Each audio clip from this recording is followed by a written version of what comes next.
Perhaps we need some outside universal threat to make us recognize this common bound. I occasionally think how quickly our differences worldwide would vanish if we were facing an alien threat from outside this world.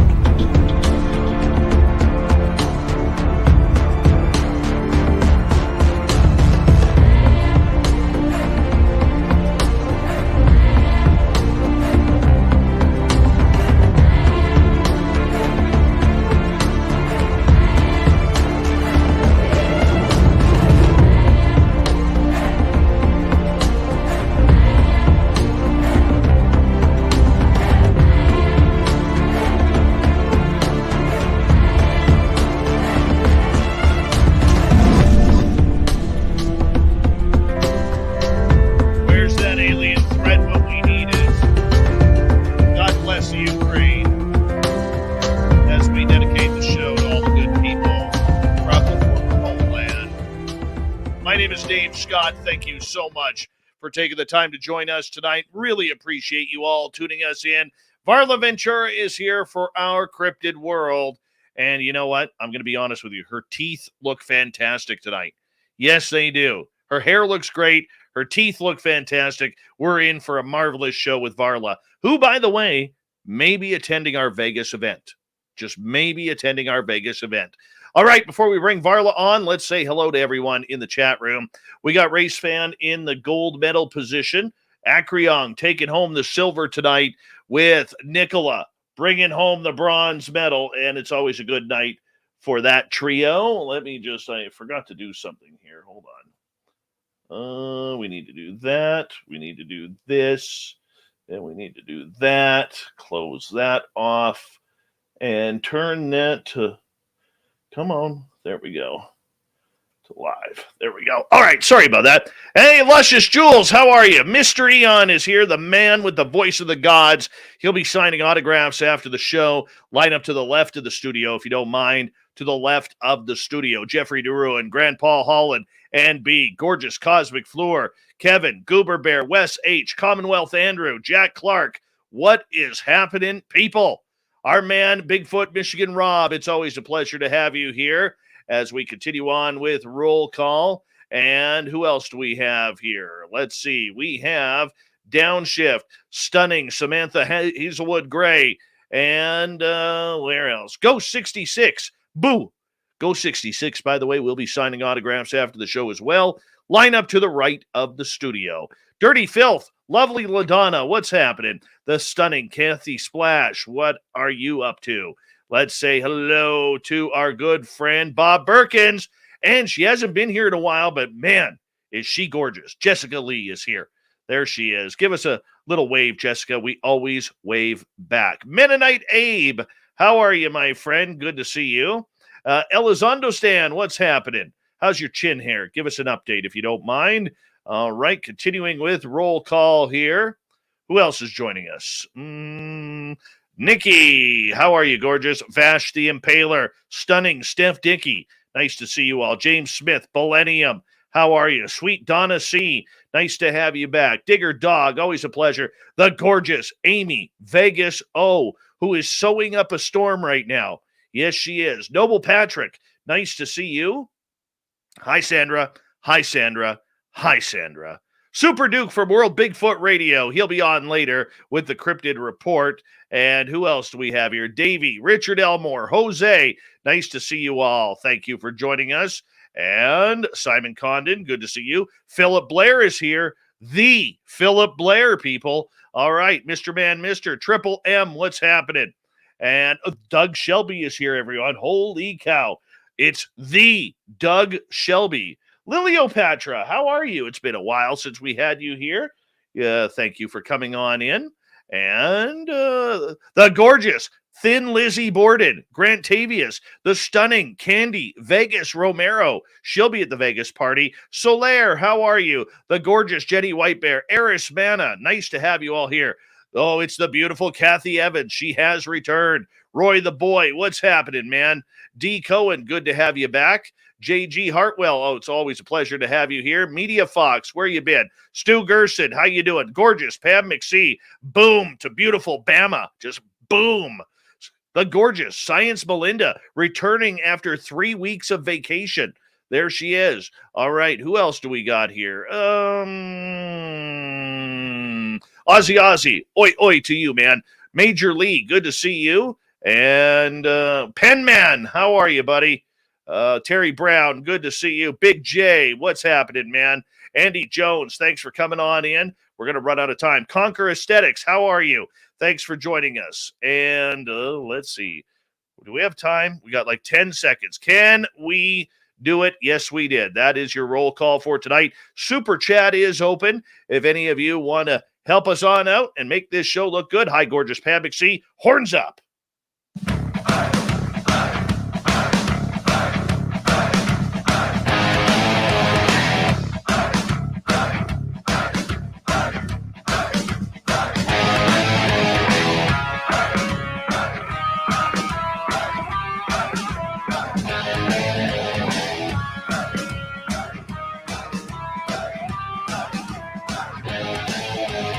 From the mountains of central British Columbia to you listening around the world, this, my friends, is Spaced Out Radio.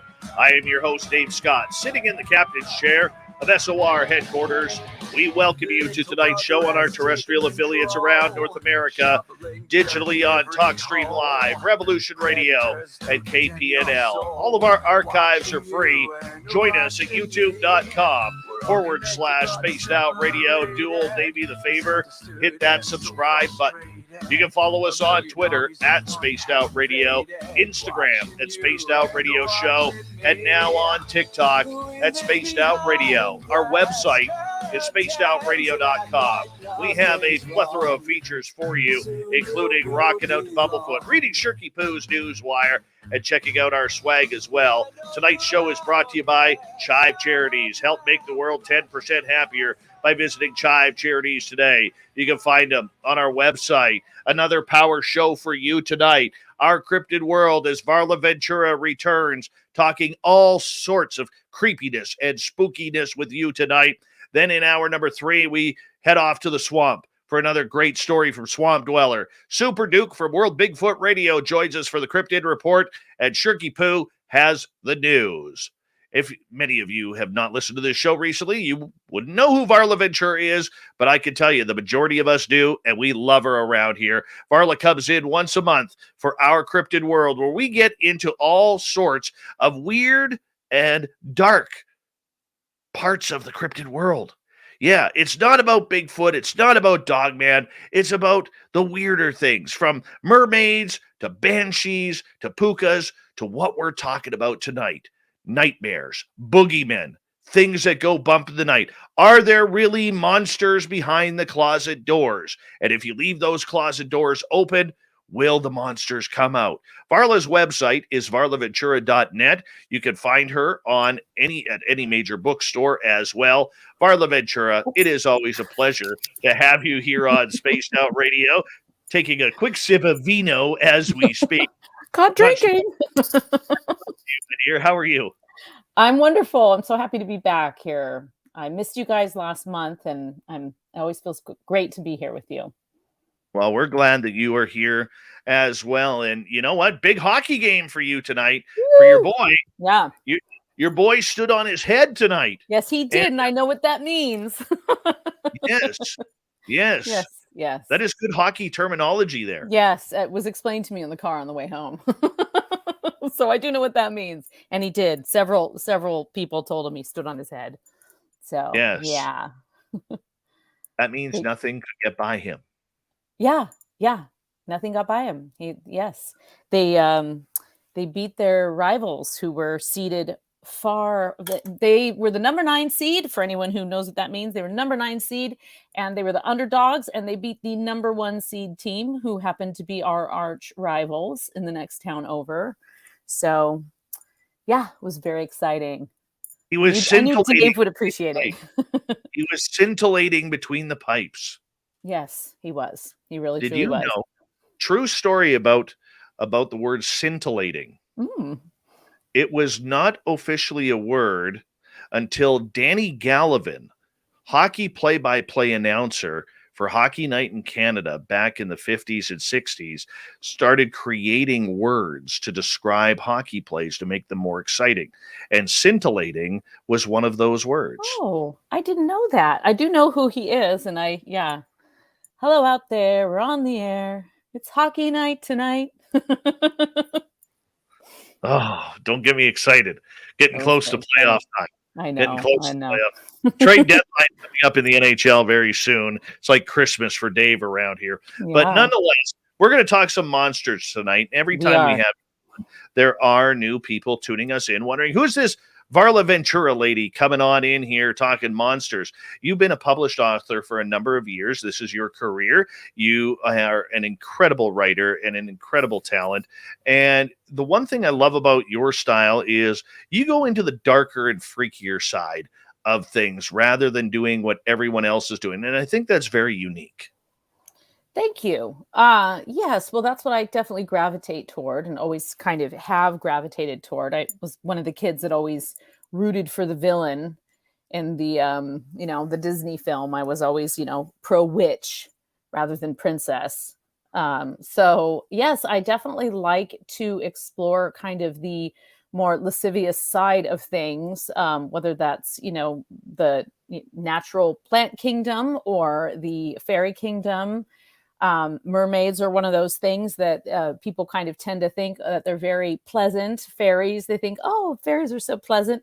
I'm sure there's some pleasant aspects to things in the fairy kingdom, but by and large, it's a pretty terrifying and unknown territory. And there's a lot of dark and very, very creepy stories that come along with that. And I love to kind of, I guess, really look into the dark side of that folklore, for sure. Very nice. So what has always attracted you to the darker side, the spookier side? I feel like it may be that I had just some very strong experiences when I was very young. And I know one of the things that probably colored that lens for me was just seeing ghosts as a young child and coming to understand that the world that we see around us, the waking world, is not always what it seems. I spent a lot of time in cemeteries as a kid. My mom's a witch, so the world that I was raised in was one that was, probably leaned more Addams Family than Beaver Cleaver or whatever. So I think that my sort of upbringing kept me open to understanding that there were, a lot of other possibilities out there. So I had a natural comfort and attraction to things that were more Halloween-y, I guess. And, that's just carried through as I got older and could form my own opinions and research my own topics. I just kind of always gravitated more toward those freaky things. It's just, when you're a freak, you're a freak. And then you find your freaky people, you find your freaky topics, and, you finally eventually feel at home with that. I mean, of course, it wasn't always the case. There were plenty of times where I felt like an outsider and I wish that I could just, look nice in pink or something, but that just wasn't me. And eventually I came to embrace that, I'm a weirdo and I'm good with that. It is very okay to be a weirdo. Yeah. Very okay, especially in the crowd that we kind of have around here. Exactly. Absolutely. So here I am sitting here wondering, earlier today, what are we going to talk about? What are we going to do? And the topic that we came up with for tonight, because we got to get it in there before the audience kind of takes it in their own direction with their questions. They do, but the topic tonight is nightmares. Yeah. And boogeymen and monsters in the closet. I got to tell you, when the Disney movie Monsters, Inc. came out with the whole monsters in the closet thing, that literally woke me up to an entire different world, because as a kid, I was petrified of having my closet door open. Mm-hmm. petrified. You hear that's where the boogeyman hides. It's either the closet or behind your bed or underneath your bed. It's everything that just kind of, spooky about everything, right? And Yeah. especially in the dark, where your young imagination will have things moving all over the place, even though they aren't or not. I mean, Mm-hmm. let's talk about children, nightmares. I mean, this is something that, we don't really talk a lot about of. Yeah. Well, and shadows, small shadows creep, right? So not only do you have, um, I mean, what most kids fight the night. That's sort of just like the given, right? It's like most kids, I mean, some kids just fall asleep exhausted, but most kids that I know and how I was as a kid, when your parents ask you to go to bed, you don't really want to go to bed at that moment. Like what kid is like, yay, I'm going to go to sleep. Not so much. Maybe you're a kid that just falls asleep exhausted in the middle of the living room, but yay, it's time for bed. Not so much. So I don't know, like for myself, I think I was read a lot of very, very creepy stories that, in retrospect, probably did, I wouldn't say damage, but they certainly had an effect on how I viewed the night and what sort of dreams I had. I mean, my mother used to read us the Anderson fairy tales and the Grimm fairy tales. Now, if you've ever read the actual fairy tales, they are not sugar coated, and terrible things happen to children in particular in these stories. So there's a lot of fodder for nightmares there. Um, and I think, yeah, I mean, children in general tend to have, and I think a lot of people can probably relate to this, but I think that children have the ability to see things beyond the veil much clearer. And as we age, doubt creeps in, reality sets in, we gain more responsibilities, we dismiss more, we get further and further away from that world of sort of imagination and what if. But as children, when we see an apparition or we see a strange shadow in the corner, we don't necessarily have an experience to compare that to because it's new. So what happens a lot, I think, is that children get scared and then parents don't know how to handle that. And the nightmares are dismissed. And I'm of the mindset that when you dismiss a child's nightmare, whether it's a paranormal sighting or subconscious dream, you're actually completely invalidating them, and it actually can cause more damage than than acknowledging that this thing could possibly be in the room. And I say this because I've been on both on both sides of that. And one of the things that my mother did a lot when I was a kid is that if I had a nightmare or if I saw something in the room, she never panicked. She would say to me, she would ask me some very simple, very calm questions, and then she would give me tools to deal with that. So, for example, if I saw an apparition of someone in my room, which happened occasionally, she would ask me questions like, okay, well, did this person, did this person seem scary? And I would say, not really. Okay, well, so if this person didn't seem scary, did you want them there? No, not really. Okay, so when they come back, just ask them to go away. Or if it was a nightmare, okay, so what happens in the nightmare? Well, I fall into this pit. Okay, so why don't you have, our dog come and drop you a rope and the dog will pull the rope. So she would give me these tools to kind of deal with the situation rather than say, there's no such thing as ghosts. There's no such thing as, oh, it was just a dream. She never said anything like that to me. And so I realized especially as I became a mother, how much the instinct is to say, oh, no, everything's fine. That didn't happen to you. Because our instinct is kind of like, oh, we want to protect, right? We want to protect you. We want to say there's nothing there. Don't worry. But by doing so, we may actually be doing more harm than good. And it's a tricky thing to do because, your instincts kick in. And I know that years ago, I worked with a woman on a book.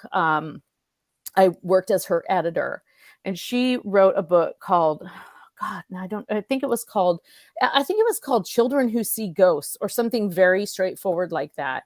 And the book was wonderful. She was really about like how to guide kids through fear, and she taught me a lot about, it was before I was a mother actually, and she taught me a lot about just how people instinctively respond to the unknown, and our instinct that is sometimes to protect can actually create this uh invalidation. So because what happens is, let's say a kid sees something in their room, and you say, sorry, that was not there, and it returns the next night. So now the kid has no tools, no coping mechanism whatsoever to deal with this thing that has now returned. And they can't tell their parents because their parents have told them that it doesn't exist. So not only can they not tell and share, they now think that there's something wrong with them, and they're even more scared. And so she has all these like really, it's the book I think is still in print. She has all these really good like ways of kind of just, questions and things that I discovered my mom naturally did. But having said that, there's been plenty of times that I've been a little concerned about things that, maybe my child has said, or things that I've seen. I remember the house that I lived in after I brought my son home was it was already haunted. I knew it was haunted, but there seemed to be an increase in paranormal activity after I brought the baby home from the hospital. And, sometimes I would think, oh, this is just like the perfect setup for a horror story, right? Like sleep deprived mom with an overactive imagination who has a penchant for the strange is like wandering the halls at night, seeing strange glowing apparitions out of the corner of her eye. Like it just seemed like almost too set up in a way. And yet these things were happening to me, and, these different occurrences would take place, and they seem to really kind of increase. So I do think children can be really a magnet for the strange. And sometimes it can be like, there are some dark stories. You can get into like real dark. You can get into changelings and fairy switches and fairy kidnappings. That can be, some of those stories are really terrifying, because that's, kind of your worst nightmare, right? As a parent, that you would come into the room to check on your child and they're not there, or there's something that kind of looks like them but isn't quite them there. That's a pretty scary one. That is very, very scary. When it comes to kids, Varla, we always have this sensitivity to it. Okay, we really do. It doesn't matter whether it's kids having nightmares, or black-eyed children on the paranormal side. Every time kids are involved, it just ups the creepy factor a little bit more. And I read what Sandra has said here in our chat room. Something jumped out of the closet, grabbed my daughter's ankle. She had bruises the next morning. The fact that this stuff is possible is a little eerie at times. Oh yeah. And that's the thing. Like, I would say that I would put it in like the 80 to 90% of the stories that people have shared with me over the years have taken place when they were children, or the first time that they saw some kind of hat man or scribble monster or shadow person took place when they were a child. And they may still see that person into adulthood, and they may have other paranormal experiences as they got older. But I would, maybe not 100%, but high percentage of people who have shared their stories with me, and my own stories, it began when they were children, because that perception just started then. And I think I do think there's something about when you're a kid, you don't necessarily think people are going to dismiss what you're seeing until people start dismissing it. When you're an adult, you might be more reserved until you find your, weirdo spaced out radio crowd, right? And then, you can share freely. But until you find your people that are, that you can say things like that, I feel like a lot of people kind of keep it to themselves. And I have been approached many, many times by people who say, I have never been able to share this before, but when I was a kid, this happened, and then it's been a recurring theme in my life, and it usually has to do with something in their room. And frequently they don't feel comfortable talking about it to their family member.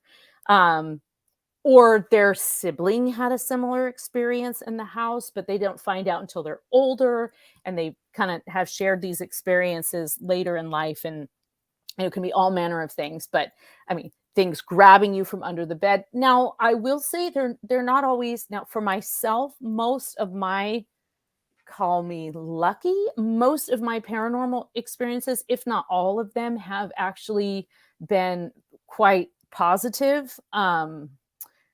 It may come as a surprise to you, but I don't scare really easily. I do like dark and weird things. So some of the things that might otherwise have frightened me as a child, had I not been who I was raised to be, maybe I would have been more frightened by those things. But most of my encounters have left me a little bit more like slightly creeped out, or a little confused after the fact. But I haven't had too many things where they have been very, very negative. That is just me, and just like thus far in my life, I haven't been particularly terrified. Now, I've had people tell me things that are pretty scary that I should be concerned about, but I personally haven't had a lot of really negative experiences, including the things that happened when I was a kid. I've seen all kinds of things, relatives, things I can't explain, things that have moved, strange Ouija board movements, things like that. Playing, I mean, you know that story, right? Of my sister and I playing the Ouija board as like 7 and 8 year olds. Fill us in. We got 2 minutes. Oh yeah. Okay. So my sister and I got a Ouija board, Parker Brothers Ouija board, for Christmas. Thought it was Monopoly under the Christmas tree. But we were really excited that it was Monopoly. Slightly confused and disappointed when we found out it was a Ouija board. Didn't really know what that was. Started playing with it. Kind of got addicted to it, started playing with it a lot, made contact right away, my sister and I. And we started making contact with the ghost of this little girl who was actually buried on a lone pioneer grave the next property over. And we started making regular contact with this little girl. And then one day my mom walked in, and she saw that we were talking on the Ouija board, and she was like, "What are you girls doing?" And we said, "Oh, we're talking with the little girl." And she said, "What?" And she walked over, and she just picked the board up, and she slammed it closed, and she put it under her arm, and she walked out. And we're like, "What the heck, Mom? We were playing with that." And then later I came after her and I said, "Mom, like why did you take that away?" And she said, "Well, you don't know that that's what you were talking to."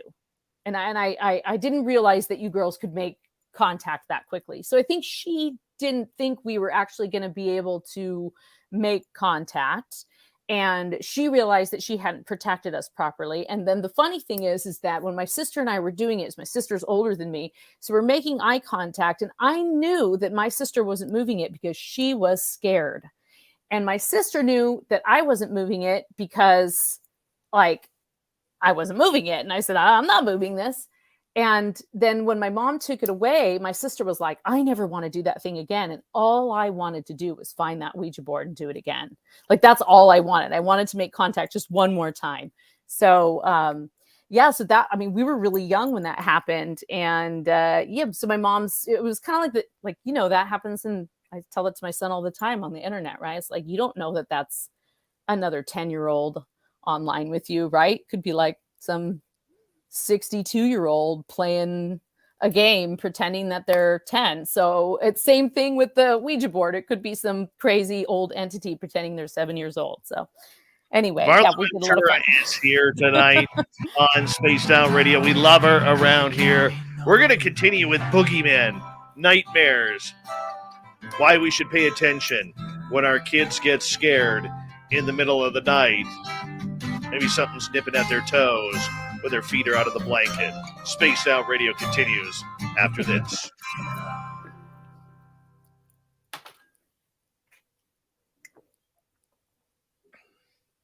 All right, we're clear. Varla Ventura. This is Mhm. water. This is Mhm. wine. Varla is from Minnesota. I'm actually from California, but I live in Minnesota now. Mm-hmm. Mm-hmm. Mm-hmm. That's right. Sorry if I tuned out there for a little bit, audience. It kind of struck me what Chris Moe said. Chris Moe in our chat room lives in Austria, and when the refugees from Ukraine start coming over, he has room for 4 people. And being Ukrainian in heritage, that Yeah. means a lot. I don't Yeah. know any of my family there, and I know I have family there. I couldn't tell you, what they look like. Nothing. Right? I mean, we left my side of the family left there 100 and oh goodness, 100 and some years ago. But either way, there's still heritage there, you know. And so it just kind of hit me, that kind of humanity that Chris Moe and others like him in Austria and other countries would show good innocent people, and that's good humanity. Good humanity right there, Chris Moe, to you and your beautiful citizens who are doing that.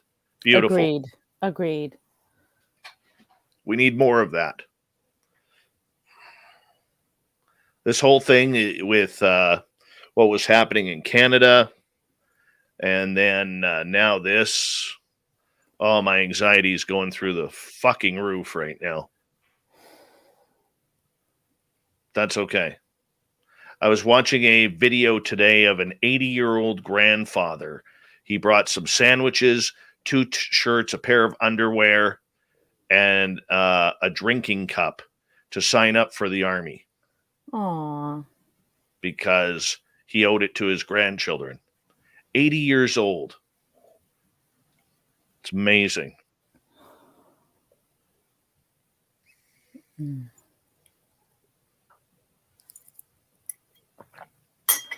Lisa Bartoloni, how are you? And God bless the Russian people. Let's not put this on the Russian people. God bless the Russian people who are invading Moscow right now, protesting this extremism and this useless invasion. God bless them.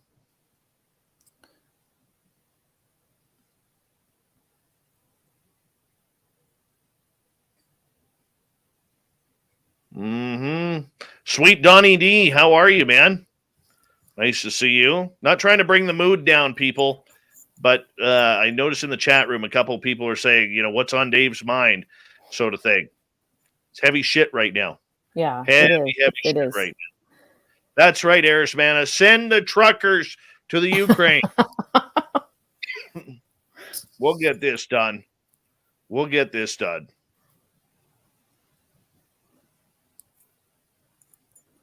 Wait, I can read Russian, so hold on. Let me see if I can read that. That's Ukrainian. Well, I can read Ukrainian. I can read Cyrillic, I should say. Oh, it means I love Ukraine. Yeah? Yeah. Ja lubię Ukraine. Ja lubię Ukraine. Mm-hmm.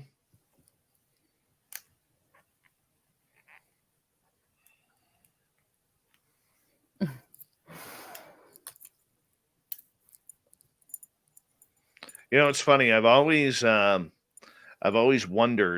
like my aunt back in I think the 80s, early 90s, went back to Ukraine and met family for the first time. That's My so great. cool. Yeah, that would be amazing. That would be amazing. Like if I went, I wouldn't know. Wouldn't know anybody. Can't speak the language. But No, but if you went and like I have relatives that have gone back to places in like the north of Italy that some of my cousins went to, and they went to this town where relatives still live, and they didn't actually know them, but they welcomed them into this little house where great grandparents were born. I mean, if you made that contact, I'm sure you could go back. I think oh yeah. Gorgeous Aussie Ange, how are you?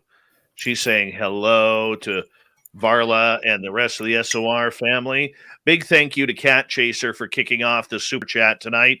The super chat is the official way, or one of the ways, to take good care of our show.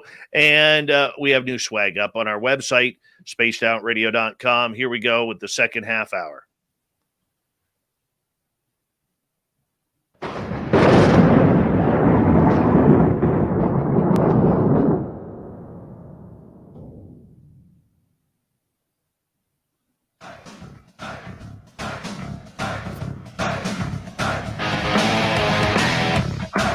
Second half hour of Spaced Out Radio is underway. My name is Dave Scott. Thank you so much for taking the time to join us, sending love and peace over to the Ukraine and the relatives there from way back when. This show is for you. All right, we got Varla Ventura tonight. We'll bring her back on momentarily. And we want to say hello and remind everyone that if you missed portions of this show or others, check out our free archives at youtube.com/spaced out radio. Do old Davey the favor, hit that subscribe button. Our website is spacedoutradio.com. We have a plethora of features for you. Rock out to Bumblefoot, read Shirky Poo's Newswire. Check out our swag as well. Follow us on Twitter at Spaced Out Radio, Instagram at Spaced Out Radio Show, and TikTok, Spaced Out Radio. At varlaventura.net, you can go find all of her books, or at any major bookstore, as our cryptid. I was on such a roll. Our cryptid world continues with Varla Ventura tonight. Varla, welcome back. Thank you. Smooth as always, Dave. I got all verklempt here over this comment. Room Raider, Varla, 10 out of 10, shabby chic with a dark backdrop, simple and smooth. It's called Blue Velvet. It's my favorite color next to black. I know.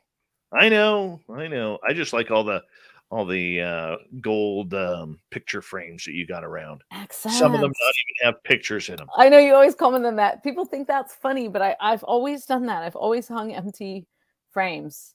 I don't know why. I like it. Isn't there something odd about that? Like paranormal? I don't know. Is there? I don't Maybe know. that's why I like it. I don't know. I don't know. I really don't know, but it seems like there should be. But tonight we are talking some paranormal about nightmares, boogeymen. Yeah. Is the boogeyman real? Well, listen, I looked something up earlier because in the book that I wrote about fairies, Pookas, and Changelings, one of the things that came up a lot when I was researching kind of the fairy kingdom in general is I really got into because the words that we use to describe the fairy kingdom and different creatures come from all of these different root languages. You know, you've got Gaelic, you've got Ukrainian and Russian, you've got Romanian, you've got Italian, you've just got all these different kind of root words, and they kind of overlap sometimes. And one of those words is boggle or bogey. And this is where boogeyman comes from. And so I remembered that it was basically it means goblin, but I looked it up specifically, and it's a bogle, or bagil is a Northumbrian and Scots term for a ghost or folkloric being used for a variety of related folkloric creatures, and it goes on and on. But essentially, it's a phantom, goblin, sometimes even a scarecrow. Other kinds of there's this one story in particular that is from a collection of Welsh Welsh folklore that's called British Goblins, and that is all about, it's called the Death Boggle at the Crossroads. And this death boggle is this kind of flickering light, kind of like a will-o'-the-wisp that appears at this crossroads that kind of warns people of their death or the death of a loved one. And all of these things kind of relate to this word boggle or bogey or boogeyman, which is kind of this creature that is out there, sort of on the fringe of, just sort of on the edge of the shadow, on the edge of society, and kind of there to scare you and kind of there to warn you to stay a little closer to the fire, not go too deep into the shadows. And I always just thought that was really interesting, because I personally I'd heard boogeyman lots, right? But I didn't really know that it had this sort of goblin-y origin until I really started digging into all of these fairy folk terms. And specifically this thing about the crossroads and death, I found that very interesting. So the boogeyman, it could be all manner of things, could be considered the boogeyman. But in general, I think you'll find that when you start describing these kind of supernatural creatures, you might call it something different, but it's really more about what its function is. So if it's something that hides in the corner shadow, there's also something I think that happens with these stories. And it's sort of like the fisherman thing, right? It's like things are bigger and scarier and freakier in the middle of the night than they are in the light of day. And so something that could have been 4 inches high might have seemed enormous in the dark of the night. And I have a few other theories too. I have theories like, I think a lot of these accounts, people didn't have they didn't have glasses. They didn't have contact lenses. They didn't have great lighting. So when they were seeing things that were kind of like strange, misshapen things, their accounts of what they were seeing could have been also distorted because of their vision, not unlike the way, some of the Impressionist painters were painting things with distorted vision because they had distorted vision because they had, they were nearsighted. So I think that there's a lot of things kind of at play when you get into the world of creepy accounts of what you see. But by and large, you've got the dark of the night. And then also let's take ourselves back 100 years. Right now, Dave, you live in a pretty rural place, right? Like it's fairly rural where you live. I don't know how many street lights you have 0 in your neighborhood. Okay. So go back further into time, right? Like we all tend to have quite a bit of light pollution, whether it's from our clock radios. Do people have clock radios anymore? Aging myself here. Our phones, our telephone devices. But people have electronic devices. I mean, there's a lot of light pollution, right? There's a lot of light pollution. But you go back 100 years and you have significantly less light pollution. You have, you don't have street lights everywhere. You don't necessarily have when it's dark, it's really dark. And it was frivolous to burn a candle in the middle of the night to keep a kid. Kids didn't have night lights. Come on, you just blow the candle out, kid. You can deal with it. And so the darkness was very, very dark, especially in the winter. So I think that there's a lot of, things really looming out there that today we might not see because we're kind of constantly shining lights everywhere and keeping things, kind of at bay in that way. So you can see things in a, you're going to be able to see things in that darkness that just you wouldn't see today because of that level of absolute blackness. And you know this from being in the woods, right? Anyone who has actually gone into the woods and gone far enough away from light pollution, once your eyes adjust to the light, you see all kinds of things. Once your eyes kind of actually adjust to that darkness, there's another level of vision that you can see. And I think that you put yourself in a kid's room 100 years ago, and there's all manner of things that are creeping out from the corners. Absolutely. So yeah, I don't know. That's just going all kinds of places there, but just imagining how the absolute darkness, dark Well, you know, darkness. it's funny because when you're in the darkness, you don't know what's around. Hmm. Wild animals are all around you. I remember one time, complete dark. I have no lights in my backyard. I go outside. You know, it's a nice night. I'm looking up at the stars, see if I could see any aliens flying by, and I get growled at from about 40 feet away by a cougar Ooh, in my backyard. Yeah, never saw it. To yeah. this day, never saw it, but I heard its growl at me. I mean, what do you do? Right? I mean, you don't know. And you know, your eyes, you think your eyes are playing tricks on you. And, you know, and at night in a kid's bedroom, you think their eyes are playing tricks on them when toys all of a sudden look like they're moving, but they're not. Oh, Or you ooh, know, toys that move on their own. That totally happens. It's so scary. tell us a story. Tell us a story. Okay. So we'll go back. We'll go back to the haunted nursery. Let's go back to the haunted nursery. We'll go back to San Francisco about 10, 11 years ago. And so I mentioned I have had a number of experiences in this apartment. I had lived there for many years. I wrote several of my books in this haunted apartment.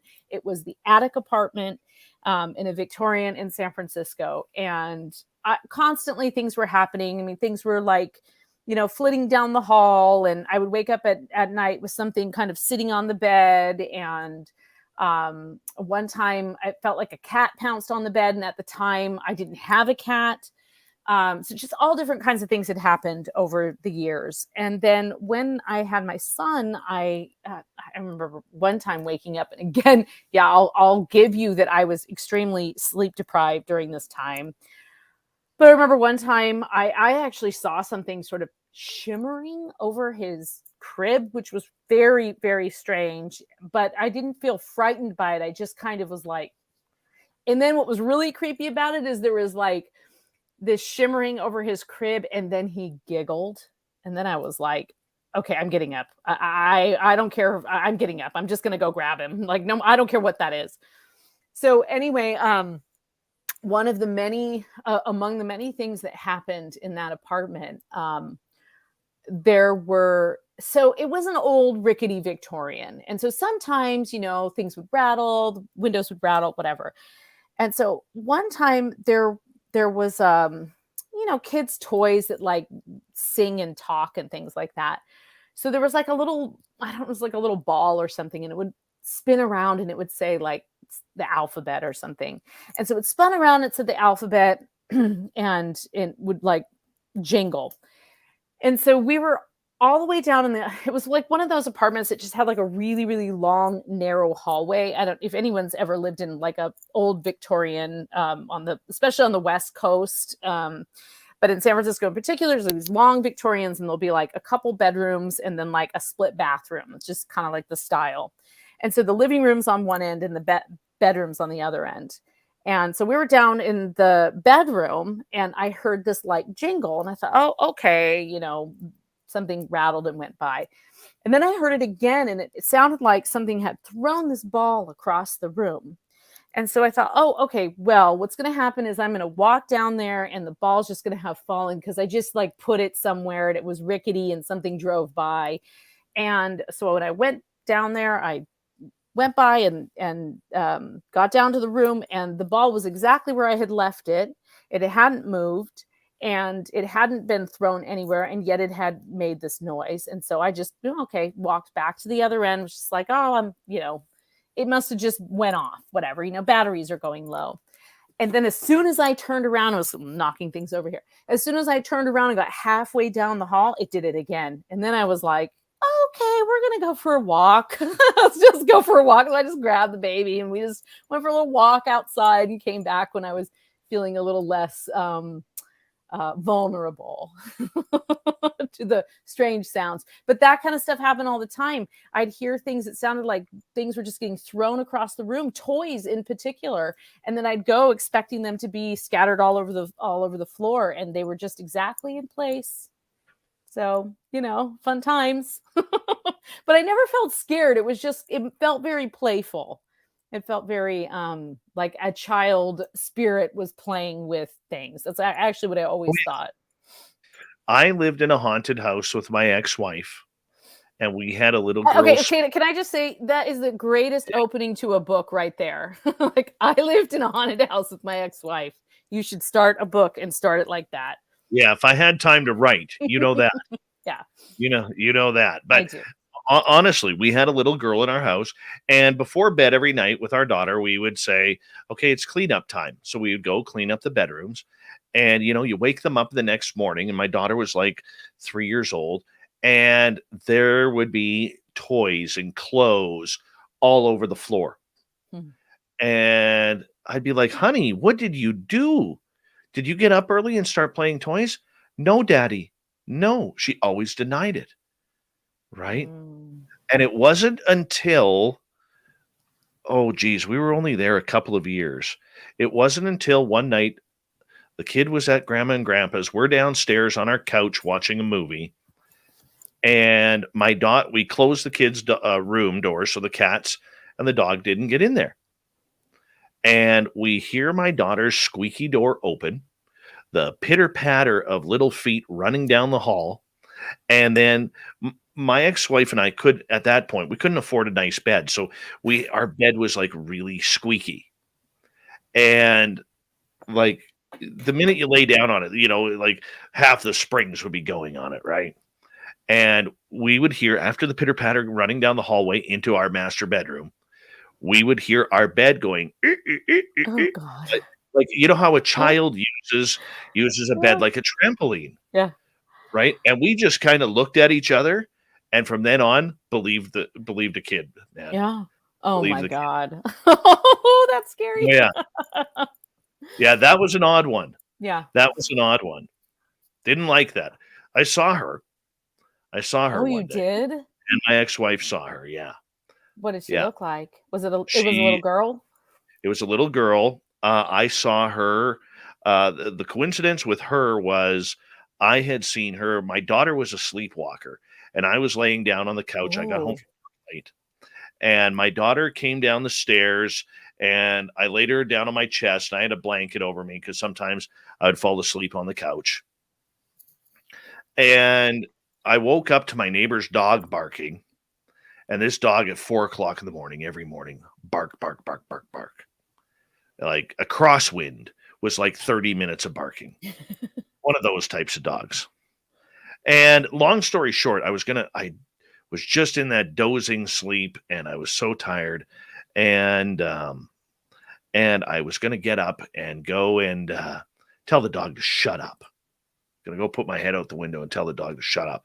And my daughter, I had my arm kind of cradled like this. My daughter's head was using my arm as a cradle, and I was facing the back of the couch. So I rolled over, trying to slip my arm out so I didn't wake my daughter up. And as I rolled over to face the other side of the couch, about 1.5 feet away from me was this little girl. Oh. Standing right in front of me, staring at me. And I could see right through her white nightie that read 4:02 a.m. on my VCR. Whoa. Yeah. And I looked at her. She was in that 2 to 3 year old stage where the pudgy cheeks, Mm-hmm. dark eyes, couldn't see the eyes, the long ringlet, curly hair. You know how the pudgy cheeks push the lips all night, and I did what any man would do after staring with her. I grabbed the blanket, I threw it over my head and rolled back.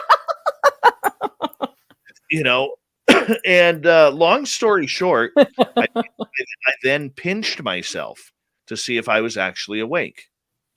And of course, I pinched myself pretty hard. I said, "Ow." And I was like, "Oh my God, this is actually real." And I quickly rolled over and turned again, like I was prepared to see her this time, and she was gone. Hmm. And I grabbed my daughter, ran my daughter and I upstairs and went to bed. And about 5 days later, about once a year, my buddy and I, we would have like a college football tournament on the PlayStation. And this happened to be the night about 5 days later. And we're over there, or I'm over there. My ex is with our daughter at home. And she gets woken up at about midnight, 1 o'clock. I got home at about 1:45. So we had a 2-tiered stairway. We had 3 stairs, then a platform to turn, and then you go down the main stairway. She goes down onto the platform, turns the lights on, the hallway lights on, so she could see down below into the living room and dining room. And she thought it was one of our cats walking across the piano, but it was the same little girl banging away on the piano keys. Oh. And the little girl stopped and then turned and stared at her up the stairs. And my ex-wife said she just turned and beelined it straight for bed, closed the door, and was like, that's when I got the text message, time for you to come home. Now, did your daughter ever see her, the little girl? Or does she remember? She remembered something floating above her television. We had she never did have cable in her room, but we had a VCR in there so she could play all her little Blues Clues with Dora the Explorer video. But at one time she said she woke up and she recalled seeing something floating above her TV. Wow. Oh, it's completely haunted. Yeah. Completely Yeah. haunted. Wow. Well, I do remember. So I saw like things. I never saw an actual kid in that particular apartment, but when my mom came to stay after I had the baby, and she had she had a dream, or I don't know. I came home, and she said she was convinced that there were two different spirits in that apartment, and she said one of them was more like a nanny, and she said it was a woman with long dark hair, and she kept seeing her at the end of the hall, and she was just staring at my mom, but she wasn't necessarily negative, but she was very watchful, and she was watching my mom with my son, like, who are you playing with this kid? Which that weirded me out a little bit, because I didn't sense anything like that. Like, I sensed the kid. I didn't sense like a long dark haired like guardian. I didn't notice that at all. So I felt like really not astute at all. And I never saw the kid, but I did kind of get the sense that it was like a little boy or something playing around in there. Oh, and then the other kind of cool thing is that one day it was a rental apartment, and it was this crappy old Victorian. It was a beautiful old Victorian, but it was like it had survived like the 1906 earthquake from, it was old. And I was in the room that was my son's room, and there's totally like just terrible, it's like peeling paint and stuff. And underneath the windowsill, there was this big thing of peeling paint, which of course is like a horrible health hazard, like lead paint or whatever. And I was looking at it, and I swear this is like a horror story in the making, but I peeled it back, and there was a layer of old wallpaper. And when I looked at it, I peeled it back enough, and I was actually able to get a chunk of the wallpaper, and it was old, like 1920s, maybe earlier, like circus wallpaper. Obviously, that was a child's room. And it was just like this like vintage, kind of slightly creepy, like there weren't clowns on it. That would have been too much, right? If there were clowns on it, it would just be like, let's pack up and go right now. But it was just like that sort of vintage circus, like child thing there that just was kind of like, oh, this explains a lot. This was a nursery at one point. Like this was a child's room. And it was just happened to be the room that, there's 2 rooms to choose from. So it just happened to be the room that I chose for him. Well, I'm going to get you to hold on right there. We are going to go to break here at the top of the hour. We're going to continue with spooky stories here with Varla Ventura, her website, varlaventura.net. You can find any of her books at any major bookstore across North America. We love her around here. She comes on monthly for Our Cryptid World. Just to know how weird is Varla, she lets her son be a goalie in hockey. That's all you need to know about Varla. Seriously about that, too. Spaced Out Radio continues with hour number 2 next.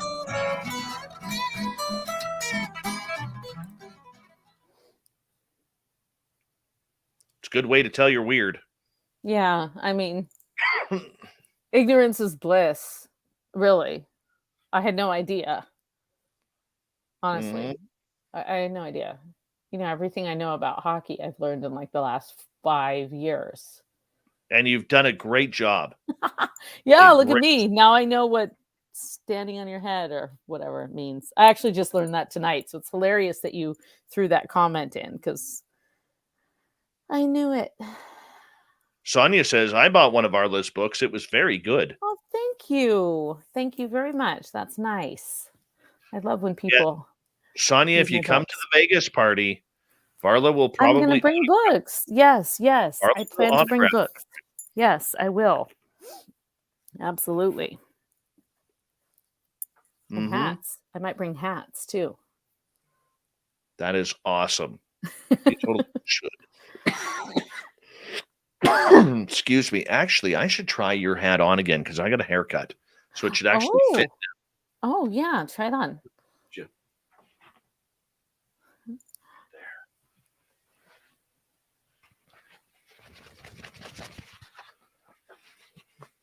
There we go. Yeah. Now I'm looking good. There you go. How do they protect a goalie's eyes these days with the mask? With the mask. It's just a cage. cage. Yeah. A puck can't get through. Nope. No way. It's just like a regular cage. So when you get into junior hockey where the players go to like the cat's eyes type mask, they're called cat's eyes, and they got a cat's eyes cage on there, a puck in just the right area will go through. No, maybe we won't make it to junior hockey. Oh God, the other day actually, they were playing a team, and the other team, the goalie took it like right here, and my son said, "Well, you didn't have a neck guard on." My son wears a neck guard. You know, he wears the little thing that drops down here. I was like, well, Mom, the kid wasn't wearing a neck guard. And I was like, what? He wasn't? It happens. Yeah. Apparently I showed a little butt crack when I got up there. Did you? Enjoy, people. Enjoy. I'm not getting up. Enjoy, people. I feel like I can't even keep up. There's always so many great comments here.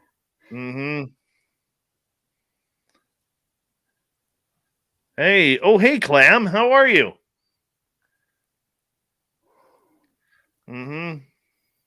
Yeah, so you've got quite the crowd coming to Vegas. We do have quite the crowd. Now, do you have any crowd that lives in Vegas already? Some of them. Cool. My cousin and his wife will be there. Nice. Candy Romero will be there. Amy O will be there. I think Jerry Labouye will be there. Wayne's World. Apparently, my butt crack is going to be famous now. Fine. Oh, I see the comment. Now I just caught up. Oh, Jeff Gears is I screen capped it. Uh-oh. I know. That's the thing about the internet. Nothing's safe. You know? Like, nothing's safe. Hey, 5900, how are you?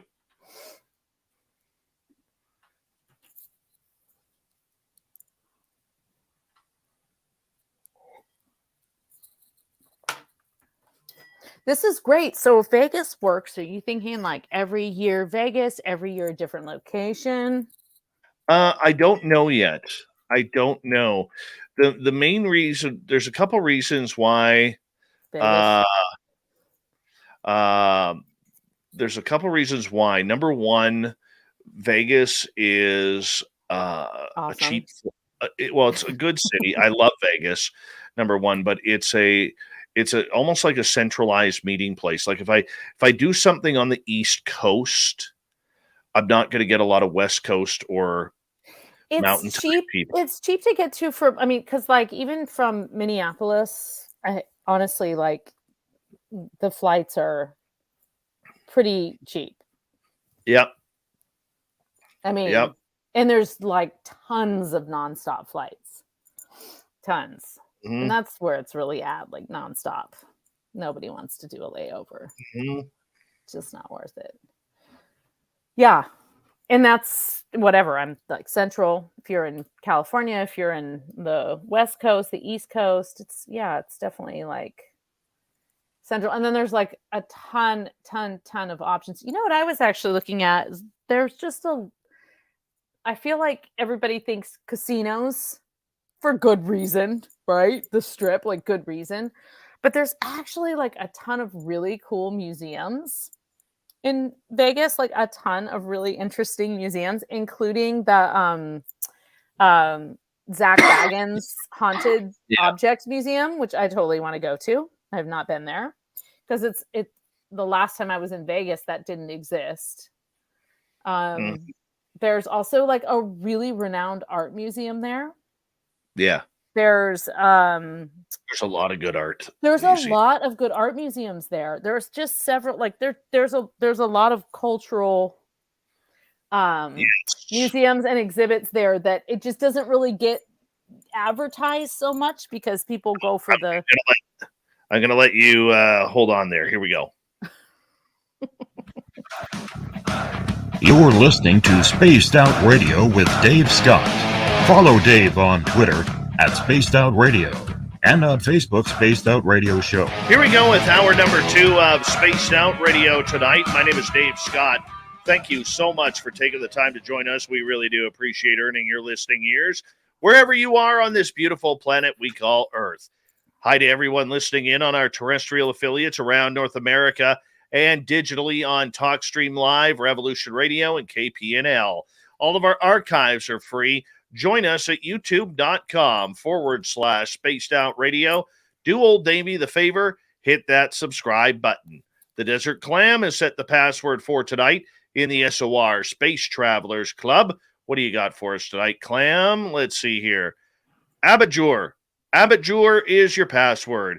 Use it wisely, Space Travelers, as the Clam sets the password each and every night right here on Spaced Out Radio.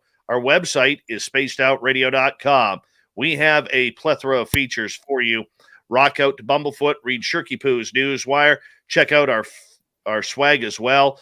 Follow us on Twitter at Spaced Out Radio, Instagram at Spaced Out Radio Show, and now on TikTok at Spaced Out Radio. We continue on tonight with our cryptid world. Varla Ventura joins us once a month for a lot of fun and spookiness. Tonight, the focus, children, nightmares, things that go bump in the night, boogeymen, monsters in the closet.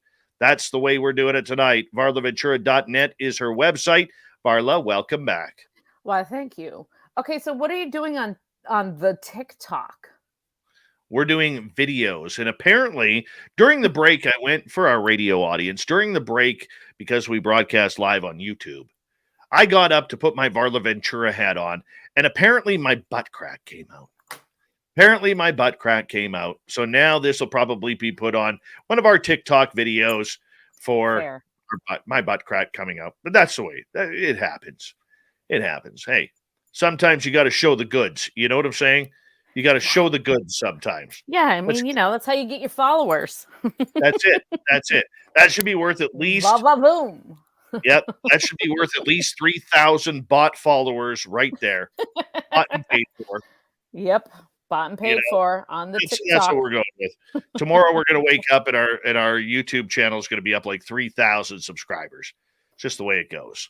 So, anyways, Varla, we're going to start off with a question from Nicola here, who is asking, Varla, have you ever heard of the Joplin butterfly people? Were they fairies? Are these the is this referring to the Joplin butterfly people of Joplin? Like, I think it's Joplin, Missouri. Is that right? I think so. Yes. I think so. I think that I don't really know very much about that. I have heard I've heard a little bit. I don't know too much. So I probably won't have much insight. I do know that there's some theories that these people had, might have been fairies. But I don't really know too much about them. I don't know if it was real or not.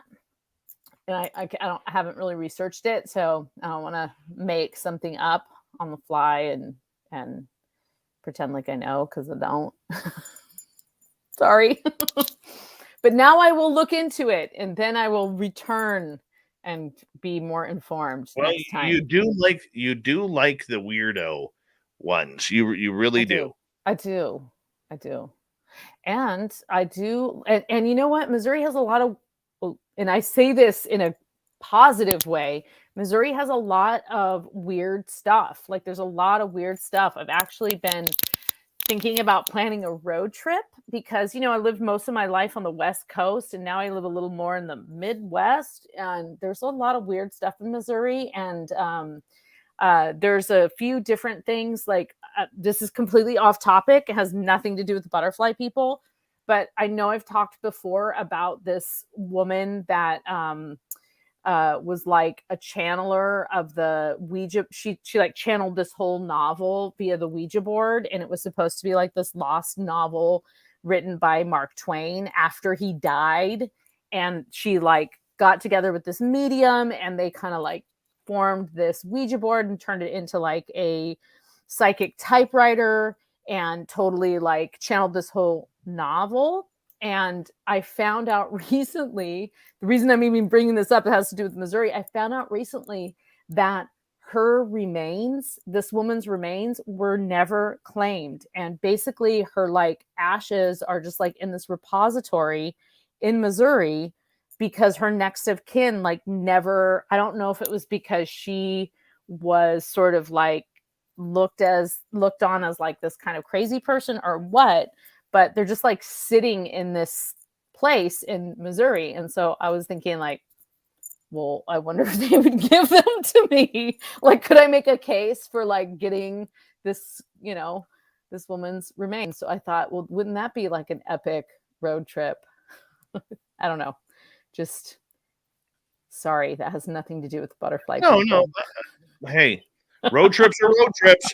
Anytime you get to take a road trip, you got to do it. Yeah, I mean, and if a road trip involves, possibly claiming remains of a woman who channeled a novel via the Ouija board, hey, why not? I mean, nobody else wants them. Why not me? I know a bunch of people who collect Ouija boards. What would I do with them? I don't know. Maybe I'd bring them to Zach's museum. Karen A. Dahlman has a collection of Ouija boards. Yeah. Maybe she'd go with me. I bet I could get her to go with me.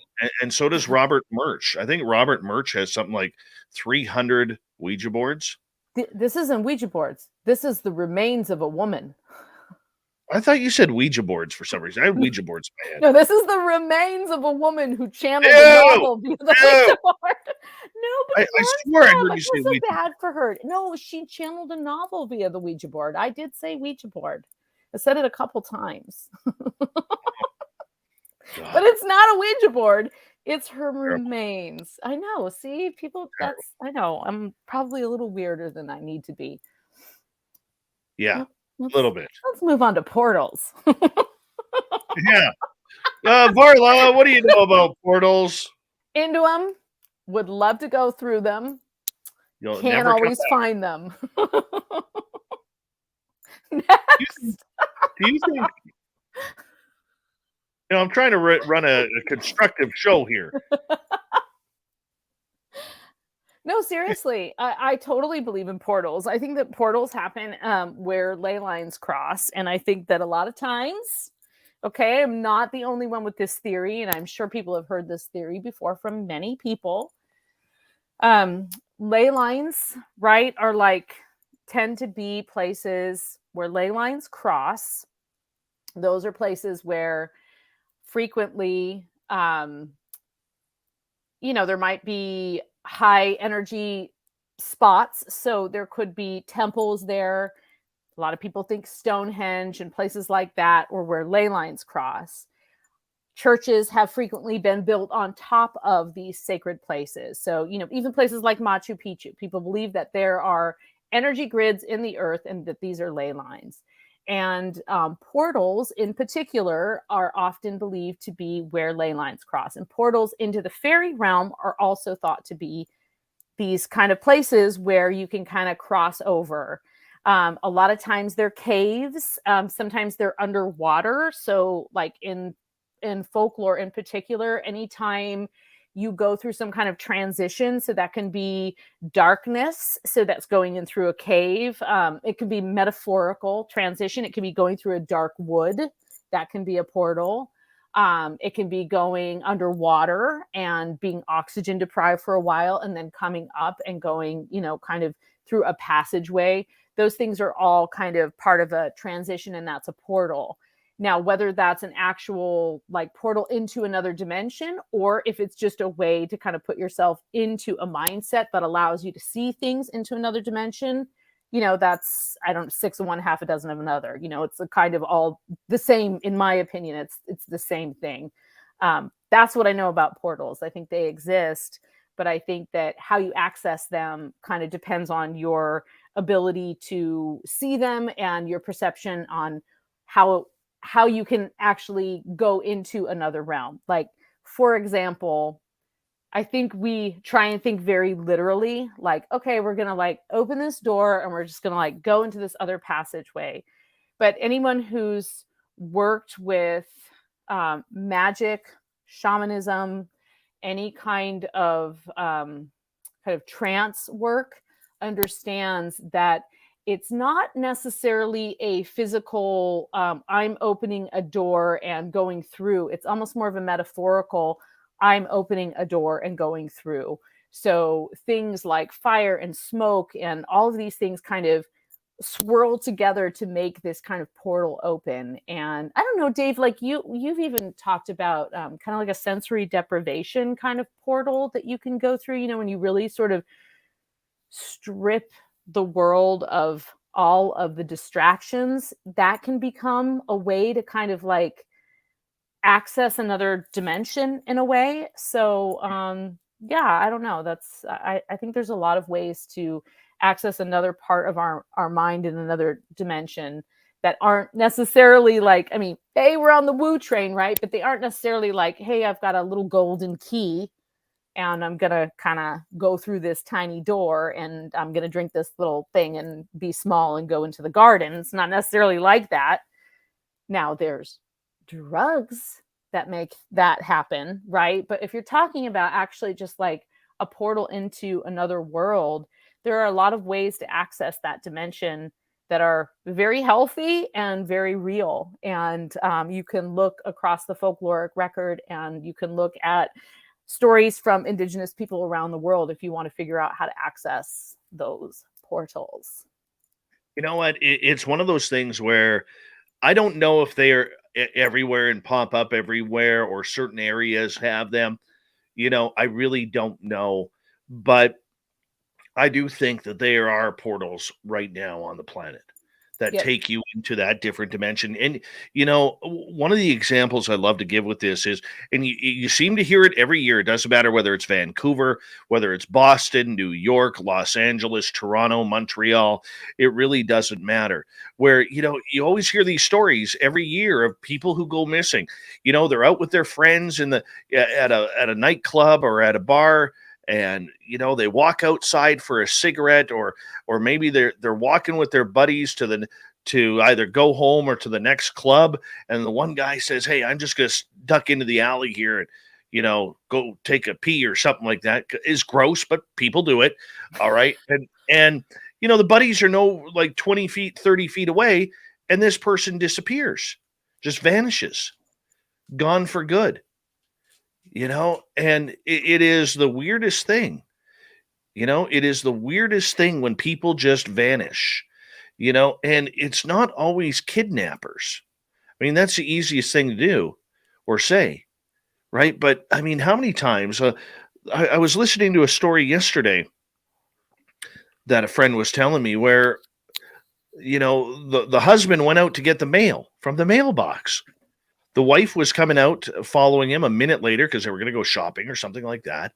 And he was gone, just vanished. Right? I don't know what's happening. I'm going to use the portal defense. Mhm.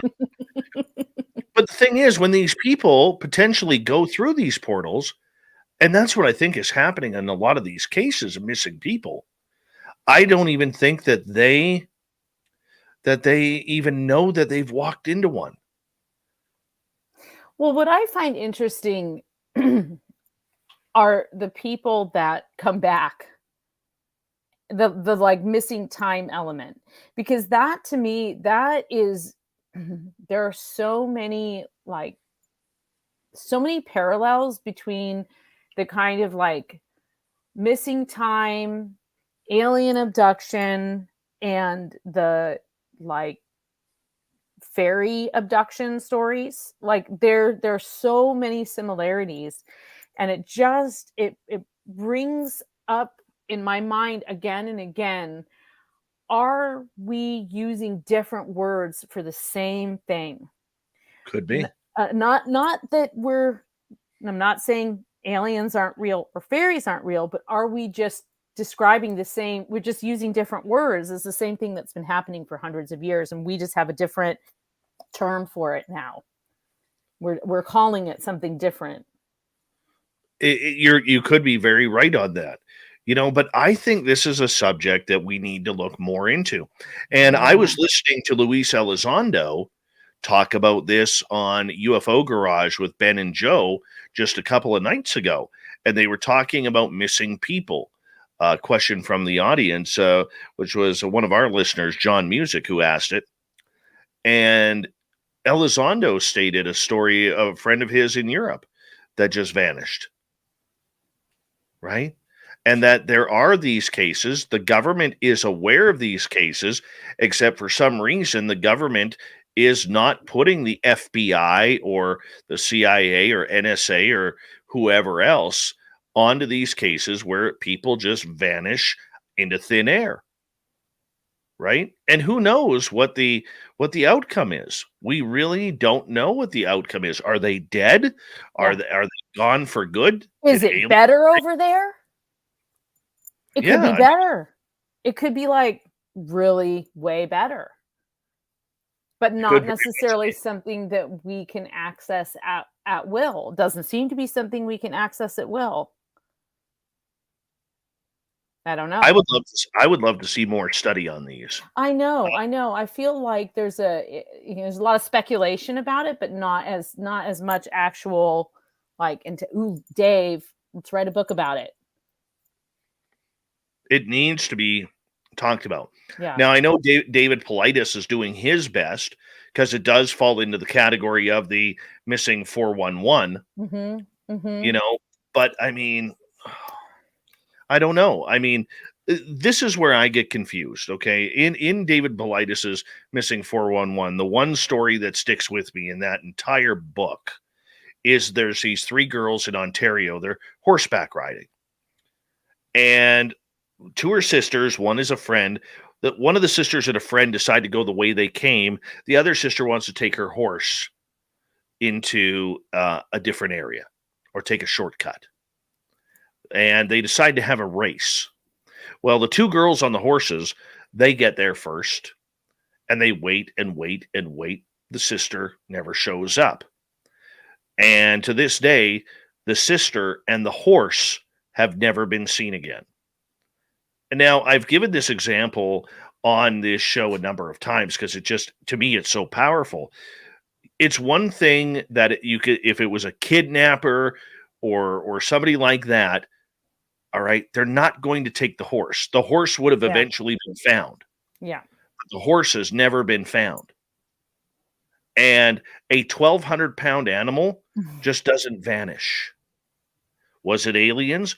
I think I'm leaning towards the portal aspect on that. Yeah. Yeah, I know. And that's, I mean,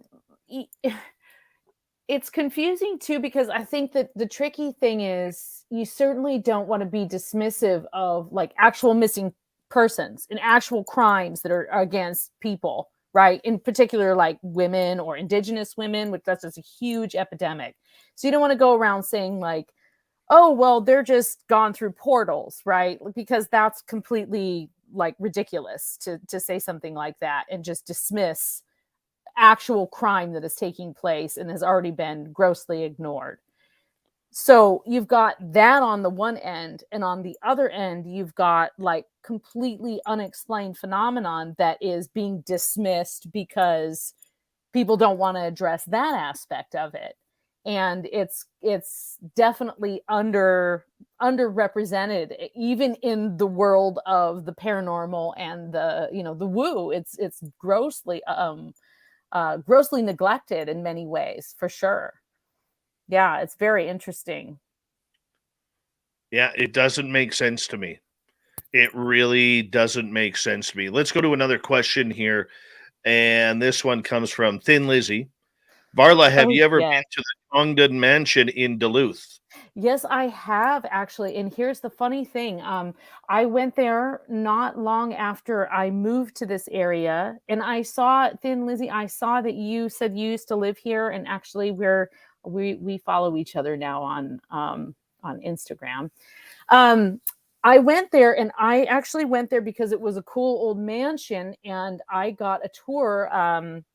The like curator gave me a tour of the place, and I had just moved here, and I did not know that there had been like this huge crazy murder there because I had just moved here, so I didn't realize that. So after this tour, and the guy took me like up into the attic and all, and I'm just like snapping all these photos and stuff, and he takes me to this one room, and he's like, yeah, you can go in there for a little while. And I'm taking pictures. And for some reason, I really wanted to take a picture of this particular fireplace. It was just like this really interesting fireplace. And so afterwards, he takes me down to the gift shop, and it was like a private tour. It was for an article I was writing about the Duluth area. And he was kind of acting kind of dodgy about the whole thing.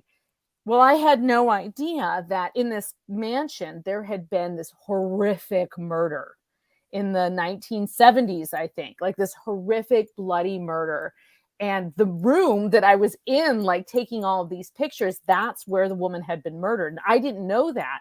So I was just like, taking all these pictures and like, so afterwards I was like really excited thinking I was going to have caught a ghost or something. And I didn't, but I was down in the gift shop and I saw this book and I was like, what's this? And I finally got the curator to tell me, the story that this is basically was the heiress of this family still lived in the mansion, and she had been murdered in her night nurse and herself were murdered in the home. And they think it was actually, I believe, the daughter-in-law and the daughter and the son-in-law were tried and convicted for killing them in the home. And it was just this horrible murder. But then the home itself, instead of going to anyone in the family, ended up being left as a historic estate. It was left to the University of Minnesota, I think. And so it's this beautiful estate right on the shore of Lake Superior, and it's just completely intact with all of the original things. So unlike most historic homes, in particular in the United States, most historic homes are stripped of their original belongings and they are full of non-original items. But because this house actually stayed in the family until the 70s when this brutal murder took place, the attic was actually full of original items. And so it's the most I guess, historically accurate home in the United States. So yeah, I have been there. All right. On that note, we have Varla Ventura for another 30 minutes here on Spaced Out Radio. You can find all of her books at any major bookstore across North America, talking all things cryptid. Varla joins us once a month here on the mighty SOR, talking all things weird and strange on our cryptid world. and we got her till the top of the hour. It's always great to have Varla with us. In hour 3, Swamp Dweller, Super Duke, Dave 101, Shirky Poo's News. A busy second half of the show is coming up next on Spaced Out Radio.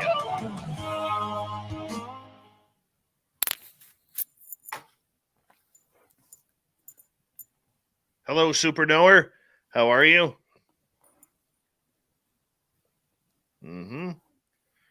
Very cool. Very cool. Hi, Varley. Hey. Hey. What's up?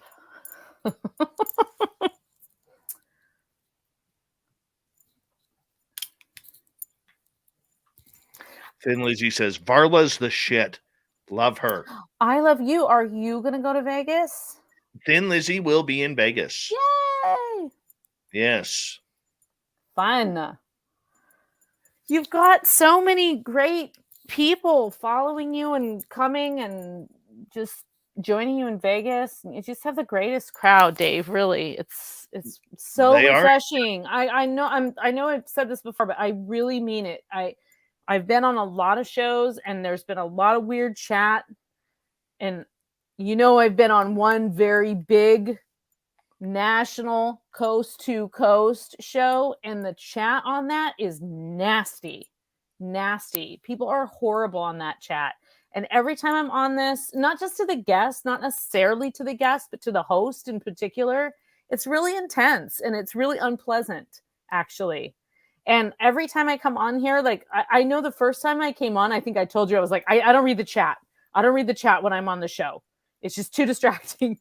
But you guys are so nice. Like it's really, you just have it's not just that nice, but people have interesting things to say, and you have a lot of very interesting people, and they're supportive and kind to each other. And I really appreciate that, because there's lots of meanness out there, and we're just here to be weird. That's it. We're just here to be weird. We just gotta be weird. Lawrence Burchett, how are you, buddy? The gorgeous Lynn Sows says Dave has us all trained well. That's because my chat room is a Daveocracy. I do know that you've got some hardcores that will kick people out. Yeah, I appreciate that. That's how it's got to be. Like I give people a chance in the chat room. Like I don't try and judge like right off the bat. You have to have a good balance, and new people who come in who will be like, this guest is a liar, this guest is a freak, this guest is whatever, this is bullshit or whatever. We don't need that in our chat room. Like people are here to have fun. Some are here to call me a freak. I find that complimentary, quite frankly. Well, I mean, but I know there comes a point, like, I'll give you an example, like with our Keith Andrews, who we have on the first Friday of every month. Okay, he's a weirdo, man. But people look at him and they see him on YouTube and they pick on him, right? And you get some people who come in here and will think that it's okay to make fun of his looks or make fun of his voice or make fun of everything. And, here's the way I look at it, and this is the way I've explained it to the chat, and 99.9% of them get it, is, like someone like you, Varla, or any guests that we have, they don't have to be here with us. Exactly. They are choosing to be here with us, and there has to be a modicum of respect that goes into the fact that person, whether you believe their story or not, has given their time to us. And the least we can do, whether you believe them or not, is at least respect their time. Because 2 hours these days is a lot of time to give to people. Well, and even on the flip side of that, like, I think even like the people on the chat, like, they don't, like, you don't have to be here. Like if you got like bunch of, like, if you're not enjoying yourself and you don't like my hair, go somewhere else, right? Like go somewhere else. That's fine. Like you don't, you know what I mean? Like I think on the flip side of that, like Definitely. Absolutely. And you bring on some guests where they feel, then you get the trolls out there who don't understand our show because there isn't a lot of radio in podcasting. Okay, where they don't have a format. We have a format that we have to follow. Our format is bringing on people to talk about some really weird shit. Okay, like, look, there's certain things that come on this show that I don't believe, but we go with it because it's weird for the audience, and maybe it's only 5% or 50% or 80% of the audience may or may not believe it. We're going to get going here in like 5 seconds. So hold on. Yeah. Hi, Arden. Hi, Nightmare. Good to see you guys. 405er. Nice to see you. And here we go.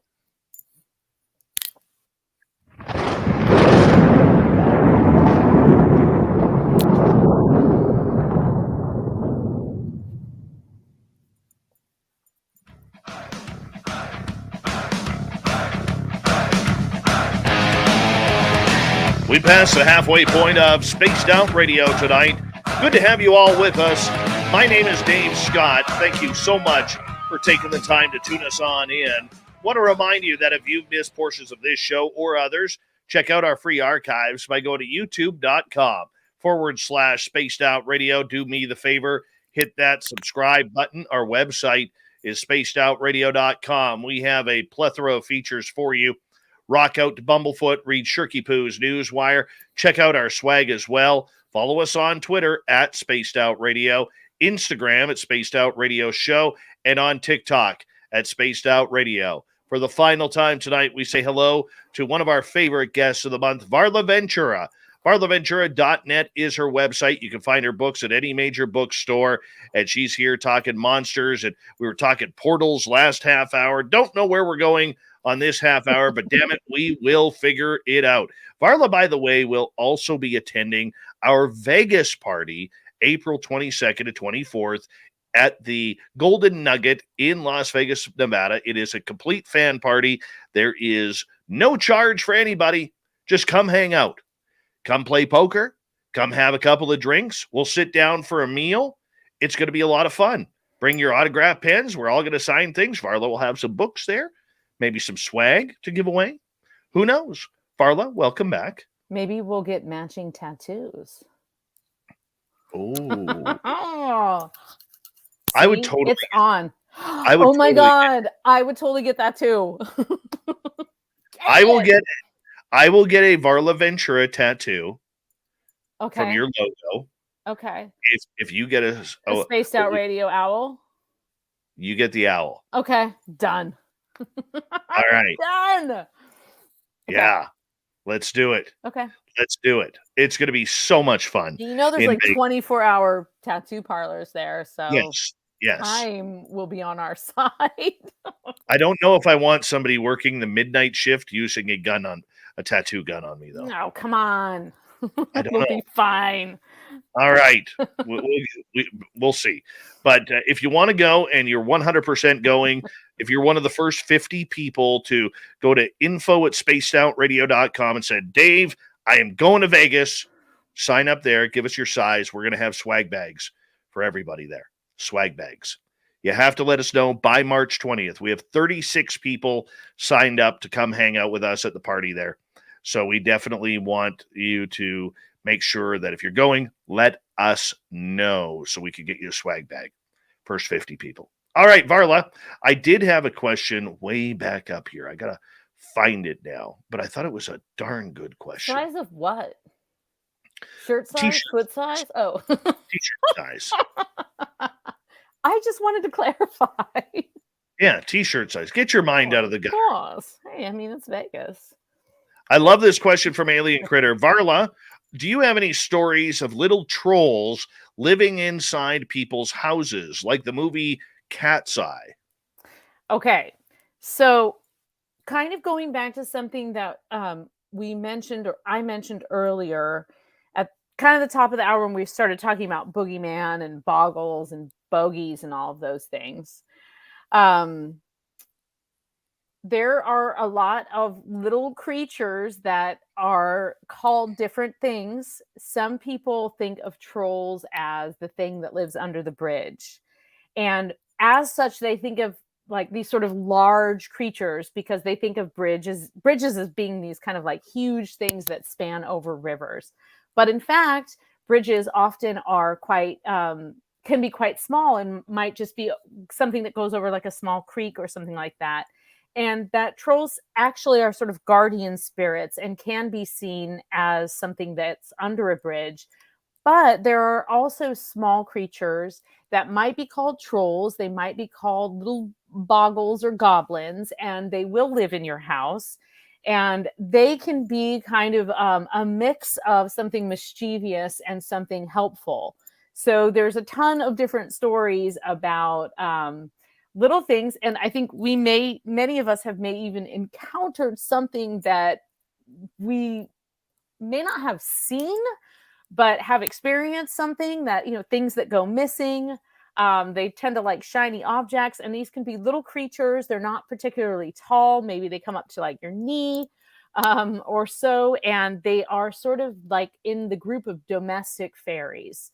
So I kind of classify fairies the way that you kind of classify things in the plant kingdom. So you kind of have like your domestic fairies, your woodland dwelling fairies, your water dwelling fairies. So in the kind of more domestic fairies, you have things that kind of like to live among people and animals and livestock, and they actually like to kind of like clean and protect. And as such, there are these kind of little goblin-y things. Like if you think of even the Dobby in the Harry Potter books, right? That's actually based on a Scottish creature called a Dobby or a Dobie. So that's not, she didn't make, I mean, she embellished that, but that's based on a creature from Scottish folklore that is a little goblin that would live in either the barn or in someone's kitchen or hearth, and was sort of connected to a family and had to sort of do their bidding to a certain extent.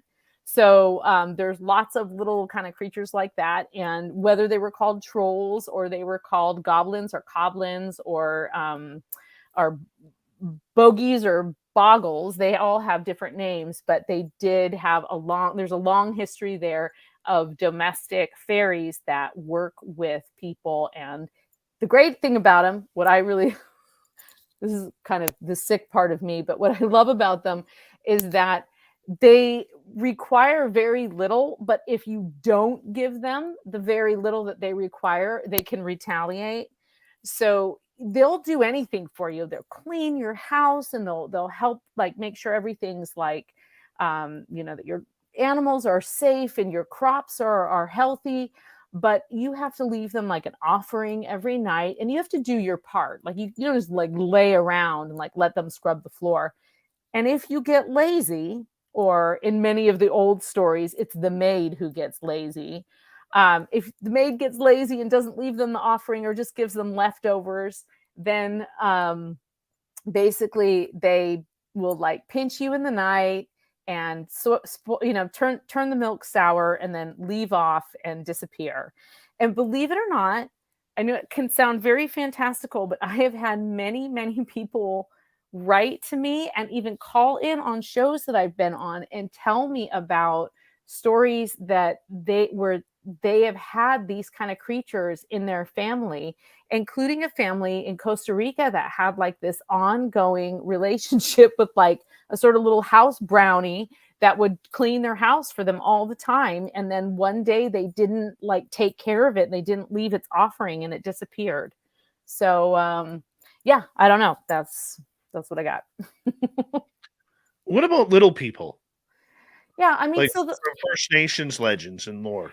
yeah, so what's interesting is I think like in traditional Irish folklore, you have the fairies in general referred to as little people or the good folk. And you also find that in indigenous people referred to something very similar as little people. I don't know if they call them the good people, but it's sort of an umbrella term, right, for all of these different kinds of supernatural or like otherworldly kind of creatures. And I think that they exist all around the world, and that the terminology is kind of slightly different depending on where you're from. But that the reason that they're called little people is because they're often of a smaller scale. And then sometimes you have these very like large, magnificent kind of, giants. Going back to trolls, I just want to say one thing. There are a lot of stories about trolls being these kind of like horrendous things, but actually in Scandinavian folklore, trolls are almost like the Nephilim. They're actually described as these very beautiful angelic beings, and sometimes described in the same way, like they're very tall and very like ethereal and kind of, just glowing as if they have descended from the heavens. So I say that to just point out that we often separate this magical world of sort of like supernatural creatures, and then we think like, okay, well then there's like angels over here, and we think like magic is separate. And I think when you're talking about something like the little people, or you're talking about like the good folk, it's important to me anyway to remember that they're all kind of part of this other dimension that is coexisting with our dimension at all times, and that we're super interested in classifying them and trying to like explain where they're from. And we're so busy doing that we often overlook the very obvious, which is that they are kind of part of the very world that we're in, and that they're part of the very natural reality that we belong in. And because we're so busy trying to classify them, we don't see them. And Dave, you've seen them, so you know that, right? Like, that. I've never seen the little people. I've seen a wood nymph. You've seen a wood nymph. Okay, and we'll get to Kaysen's question here momentarily, but because we're on topic, Nicola was asking, what kind of offering would you offer? So if it was like something that is working in my house, generally, like I would just go with like wine and cake. Those are good things. If it's something that is working like in your garden or on your land, I would go probably something more like gemstone, shiny. I mean, wine is always good, I think, or some kind of like, I know, but something that's like, I don't know, something that is of quality to you, right? So think of something that would be a gift that you would bring to a human, really, and go with that. So it doesn't have to be alcohol or sweets. It could be like something beautiful, but it should be of quality. It should be something like, it's really probably more the intent behind it than what it actually is. So it doesn't have to be something that is very expensive that you go to the finest store. But if it's some, like, if you've got flowers growing in your garden, it should be the most beautiful flower in your garden. So I think that intention behind it is the most important thing. First Nations people around here, Varla, they will put sweet berries like blueberries, strawberries. Yum. They'll put those out. Like you said, little sweet cakes. They will make little jewelry for them, along with little hats or trinkets. Ooh, yeah. In order to get their stuff back. A First Nation friend of mine, Danny, he was telling me his mom had somehow pissed off the little people and all her jewelry went away. Oh, okay. And how did she get it back? Well, Danny spent a couple of days with his mom, and they were making hats and little things, and they put it all on an offering plate in her bedroom, and they could hear the little people upstairs. They could hear them talking and running around. And after about an hour after everything went silent, they went up to check, and all mom's jewelry was back sitting on the plate. Okay, so I really need to do that, because I completely believe that. And I cannot tell you how how many single earrings I have right now. I would say I have more single earrings than I have sets of earrings, and with zero explanation for where the other earring has gone. And like, I know I wore them home. So, and I know that I know that they're missing, and I know there's something that keeps taking. I mean, it's just been ongoing since I've lived in this blue house. So Mhm. I've tried other things. I've tried offerings, but actually making a specific gift like that is not something that I've tried. And I'm going Yeah. to try that. Yeah, I'm going to definitely. try that. Okay. I'm going to try that. And then I will report back next month if my Yeah. missing earrings have Well, come back. the other thing too you have to A be good careful idea. with little people is they are also protectors of the forest. And if they feel that you are abusing the forest Yeah. or humans in general, if they're pissed off with humans in general for abusing an area, they will try and call you into the forest. Hmm. They have that skinwalker, Wendigo type of attitude where they will try and lure you into the forest and they will take you to their land. And Yeah. you may never come back. This I am not afeared of, actually. I am not a forest abuser. So I have no fear of that. And I'm not afraid of that. Yeah. Let's get over to Kason in Sri Lanka. Are nymphs real? Yeah, I think so. I mean, I think they kind of go in that in the class of woodland fairies. Um, I have a story in one of my books about a nymph that lives in a tree that is a tree spirit. There are sometimes water nymphs. They're also called different things. And water nymphs can kind of be like inland dwelling mermaids. So I guess like mermaids that don't live in the sea so much as like inland water, like lakes and things. Um, some people call them different things, but yeah, I mean, I think they exist. Part of the kingdom of the fairy, definitely. What examples do you have of nymphs? So usually like nymphs are kind of equated with like things that grow in forests or um things that grow like flowers and like a lot of like plants and things like that. So some of the stories that I'm familiar with have to do with like for example, the one of the stories that I have in my book is about a nymph that lives in a tree. And basically what's happened is this spirit has been trapped inside a tree and by a witch.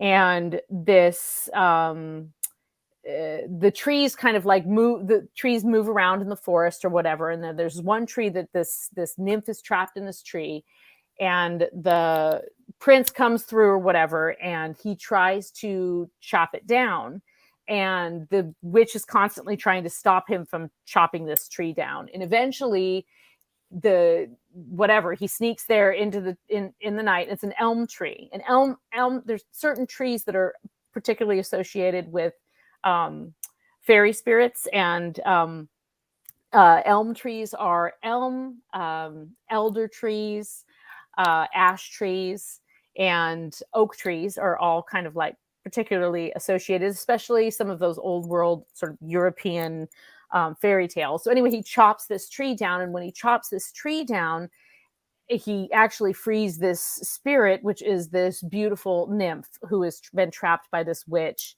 And of course, it's this beautiful like princess or whatever. And the story isn't really over at that point because this whole kind of like crazy battle ensues amongst all of the like tree spirits and stuff. But what's cool about the story is just the idea that this spirit is trapped in the tree, and the when he goes to chop the tree down, instead of just hacking the tree down, he actually makes this offering, because that is what was done then. Before you cut down a tree, you would make an offering to it, and you would acknowledge that the tree had life and the tree had a spirit within it, and then that tree was the spirit that was in it was the tree nymph, and that you were releasing that spirit into the world, and you may never see it again, but you were thanking it for, giving you wood to build your house or build your fire. So there are a lot of stories kind of along those lines that are pretty cool. So usually it has to do with like fertility and the kind of, things that are very foresty. We got 4 minutes left. Liliopatra would like to know, Varla, what do you think of the dog man? I think the dog man is a werewolf. I know we've had this discussion before, Dave, but I think dog man is a werewolf. Totally and completely werewolf. Again, did I say werewolf? I think the dog man is one of those things that we are calling, we've been calling them werewolves, and now we're calling it a dog man, but it's been a werewolf all along, or however you want to look at it. Maybe it's evolved. We didn't know what to call it back then. I don't know. I think that it's in the same family as a werewolf. That's what I think of dog man. I think it's real. I don't discount it. I think it's a... It would make sense. Okay, I don't believe it. Okay, I think it's its own creature. Oh, you think it's its own creature? But it would make sense that we just don't see them all the time. Okay, and that they come and go. When you hear people's reports, sure, some of them, I think there's different species. Okay, that... But don't you think it could be like evolved from a werewolf in the same way like dogs are evolved from wolves? Absolutely. But that would say that there are people out there who have the audacity to want to bark at the moon and pee on trees, right? That's pretty much 3/4 of men out there. You kind of did just describe like most of my exes, so... Oh, come on. Who doesn't pee on trees out there? Except maybe you city folk who haven't seen a tree in decades. And I'm not talking these little piddly little trees that they put along the sidewalks either. I'm talking a big, massive 20-inch round, 25-inch round fir tree. Well, I don't discount... Okay, so I don't discount the existence of Dogman. I just really think that what we call Dogman is what people called a werewolf in, the 1600s. So you think do you think that there is some sort of transformation going on?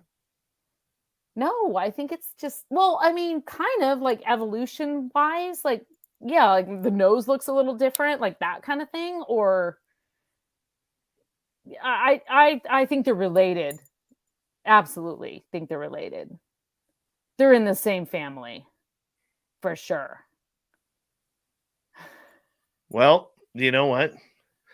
They are. It's one of those things we don't know. I know. That's what I love about it. It's like I'm going to put my stake in the ground and like, there's no way I can actually prove that. Right? We're talking about like a cryptid. So I can insist until I'm as blue as my wall and it won't matter because I have no way of proving that. But that's just my theory.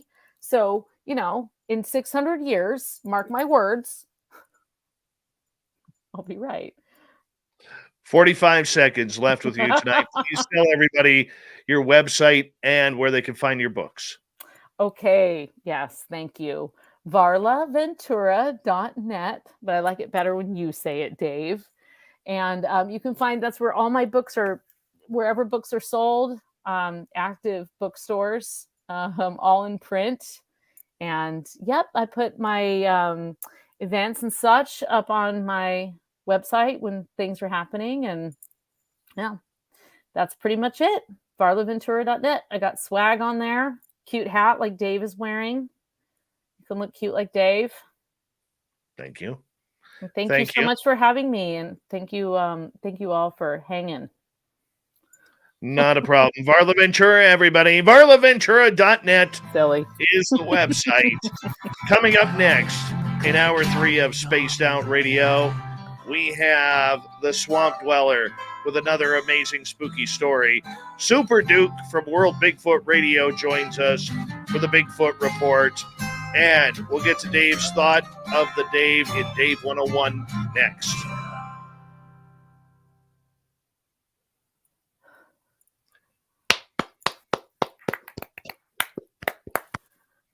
Varla will be back on Oh yeah, we got one more March- before the March VEG. 31st. Before the March VEG. 31st. You know what? And then on the April 28th, like literally a few days after we get back from Vegas. Hold on now. Hold on now. April make sure I 28th. got it right. I gotta make sure I got it right. Yeah, I have that. I have those things. Because it's Wonderful. yeah, I got it. Wonderful. Congratulations to your son tonight. Thanks, Dave. Yeah, that's awesome. That's Thank you. absolutely awesome. That was a You know, good- stood on his head. stood on He his was head. a brick wall. You know what I love? I love that I just learned that phrase. So like when you said it, I knew what it meant. And Heck yeah. you know, don't you love when that happens when you learn a word and then someone throws it at you and you're like, yeah, I know what that means. He was scintillating between the pipes. Scintillating. I didn't know that was a hockey word. I love that word. Yeah. There's We like owe 3 so or much 4 to hockey. words. 3 or 4 words that are accredited to Danny Gallivan. But, Scintillating. I have to run because I have to get Super Duke in here. Much love to you, my friend. I'm gonna sign off, but I'll Yep. listen in. We'll talk because soon. I won't Okay. be sleeping. Okay. Take care. Good night. Thanks Good so night. much. Bye. Good night. Varla Ventura, everybody. VarlaVentura.net. There he is, the legend, Super Duke. There he is. Duke, I'll be right back. I literally have to go to the bathroom. Hey, everybody. How you doing? I shall activate comments so I can say hi to whoever happens to be there. Marilena, Nicola, Kat, D, Jenny, Steve. Howdy, howdy, howdy. I get really, really old reports tonight. Mystery hominids in North America. What are they? Hey, Julie. And tonight's question is, what are they? Because they're lumped into the category of possible Bigfoot sightings. I'm not convinced that, well, one of them I'm pretty sure isn't. The other one, I don't know. Abe, nope, same as before. They're just holding out for somebody with a big pile of money to buy it from them.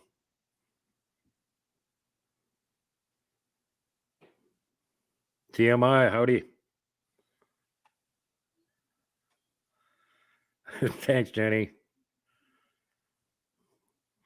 Marginally, yeah. Darth Fedora wants to know if they're older than Dave. Yes, these are marginally older than Dave. Only from the 1700s. So, yeah.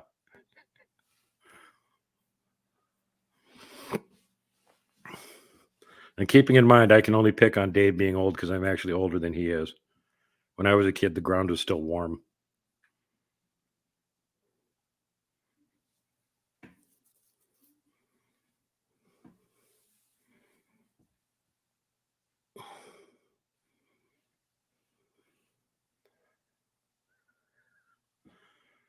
How about that Varla? Isn't she great every time? Always fun to watch. Always fun to listen to.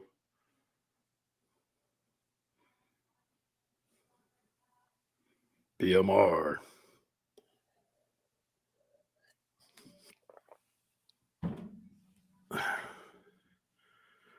Waiting for Dave to return. What's happening? Why is it so quiet? Well, Dave is away from the office right now. So I'm just filling up airspace. I am officially filling up airspace.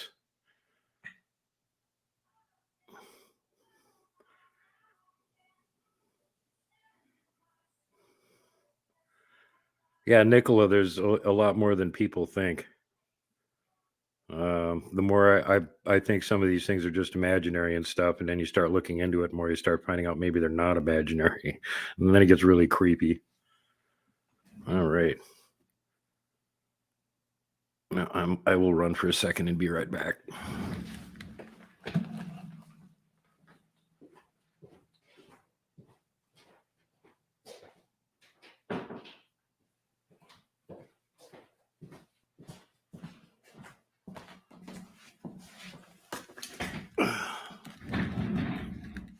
Okay, back.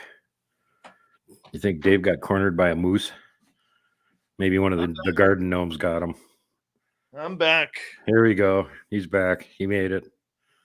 The garden gnomes didn't get him. The moose didn't get him. He's back. All right. Yes, John Hudson, I washed my hands. Hi, Low Pro, Bim Jim. How you doing? Doug Stevenson has joined us in the studio. The plumber shirt. No, I won't. I'll leave my butt crack in there. I don't care. That shit doesn't bother me. Reminds me of the time I got busted accidentally for picking my nose on the air before the show feed started. Hey, I had a booger. It wouldn't come out. What am I supposed to do? I tried blowing it out. Didn't work. Yeah, I don't care. It's human. Everybody does it. Everybody farts, people. Everybody farts, including the Queen. It was funny when you guys were talking about the Congdon Mansion earlier. I was living in the Duluth area when I was a kid, and one of our favorite places to go and party was on the beach behind the Congdon Mansion. 15 seconds.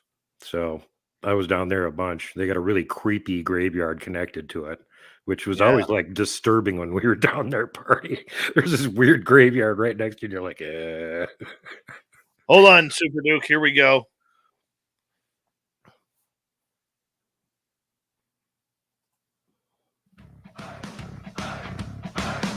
Would you like to connect with us? Head to spacedoutradio.com for all your latest show info.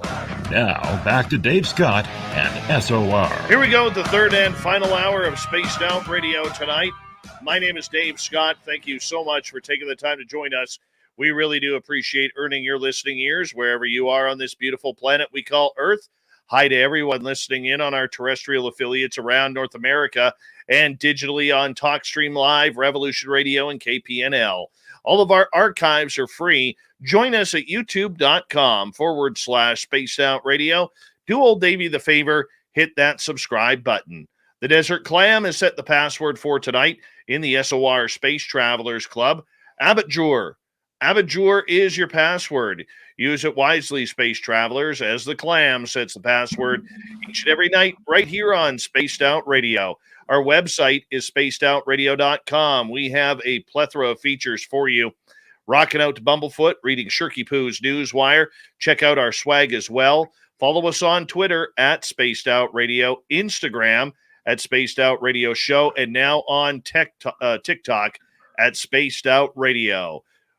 It is time, once again, where we head into the swamp. Our resident swamp dweller takes us in for another spooky story. Hi, Spaced Out Radio listeners. This is Swamp Dweller. It's time for your nightly dose of spookiness on the show. If you have an interesting encounter or a spooky story that you would like to share, be sure to submit them in at swampdweller.net. You can also find our YouTube channel at youtube.com/swampdwellerreads. Now, let's chill out, relax, and together, let's enter the swamp.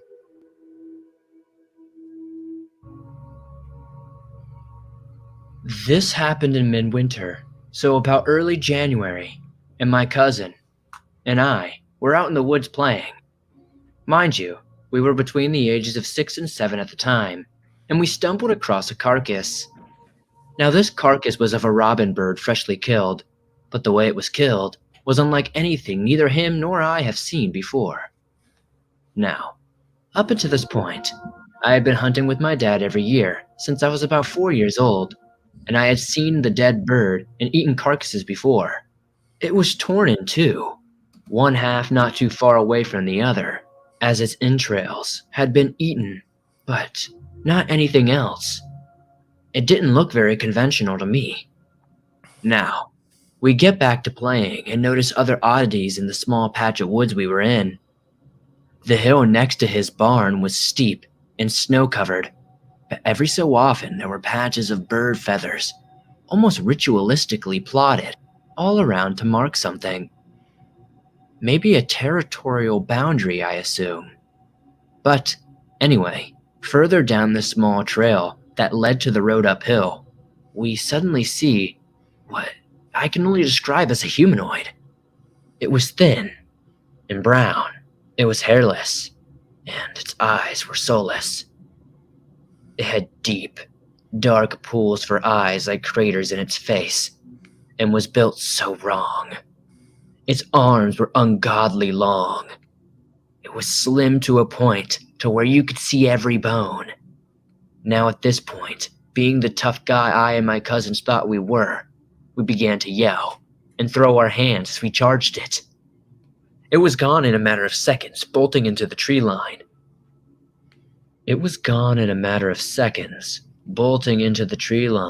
Past the road, and gone to the other side. After this, my cousin and I ran inside and almost began to cry, questioning what the heck it is that we just experienced. The story doesn't quite end there, though. Fast forward to 2016. My cousin is in the living room and he's watching TV. The dog had to go out for a dump or something like that, so we let it out and watched her. That's when this thing makes itself known. In the tree line, it leers up and looks dead at him. But when it noticed the rushing dog coming up at it, barking, it hunched over and froze. The dog stopped suddenly right in front of it and began to sniff, clearly confused. Soon enough, the dog walked off, used the bathroom, and went back inside. This thing glanced at my cousin one more time and walked off. It's 2020 now, and my cousin and I had only one more experience like this since, and that was when he was with his girlfriend. They were about to get down and dirty in his car in a big patch of secluded woods by the house, when suddenly he heard a noise. He said it was similar to a bear, but with a more human tone to it. After hearing this, they haul ass back to the car, and ever since then, he refused to go back. After having an in-depth conversation with him, recollecting all this information, we agreed to try and hunt a skinwalker, or something. Take my story as you will, but I just want to ask you guys, what the heck did we see?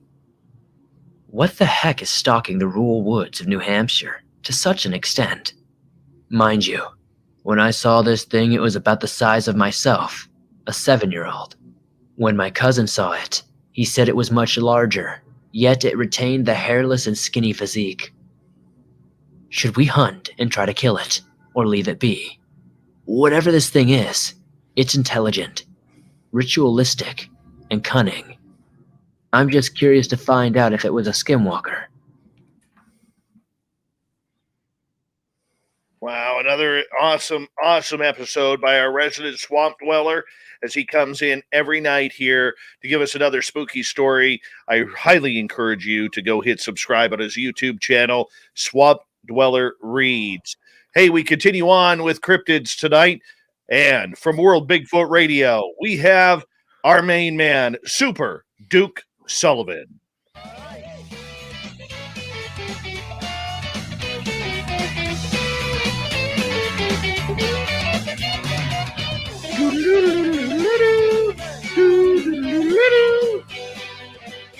All right, Big Bad Duke from World Bigfoot Radio on YouTube joins us with another great Bigfoot story that he has found. Mr. Duke, how you doing, buddy? Doing pretty good. We got some great big Bigfoot stories, really, really old ones here, and questionable. The funny thing is, the further you go back in the past to dig up these old stories, the less details seem to jump out at you that make sense. And sometimes you start thinking, well, was this even a Bigfoot? And one of those is tonight. The 3 oldest reports that I know of on the continent. This would be the second oldest. This is over there somewhere near where Dave is. One of the earliest accounts in recorded history of Bigfoot sightings dates back to 1792. Recorded in the journal named Nicholas D. Nootka, an account of the Nootka Sound in 1792 by Jose Mariano Mozino. The journal was written during a time when the exploration of the Pacific coast was then underway by the Spanish and English.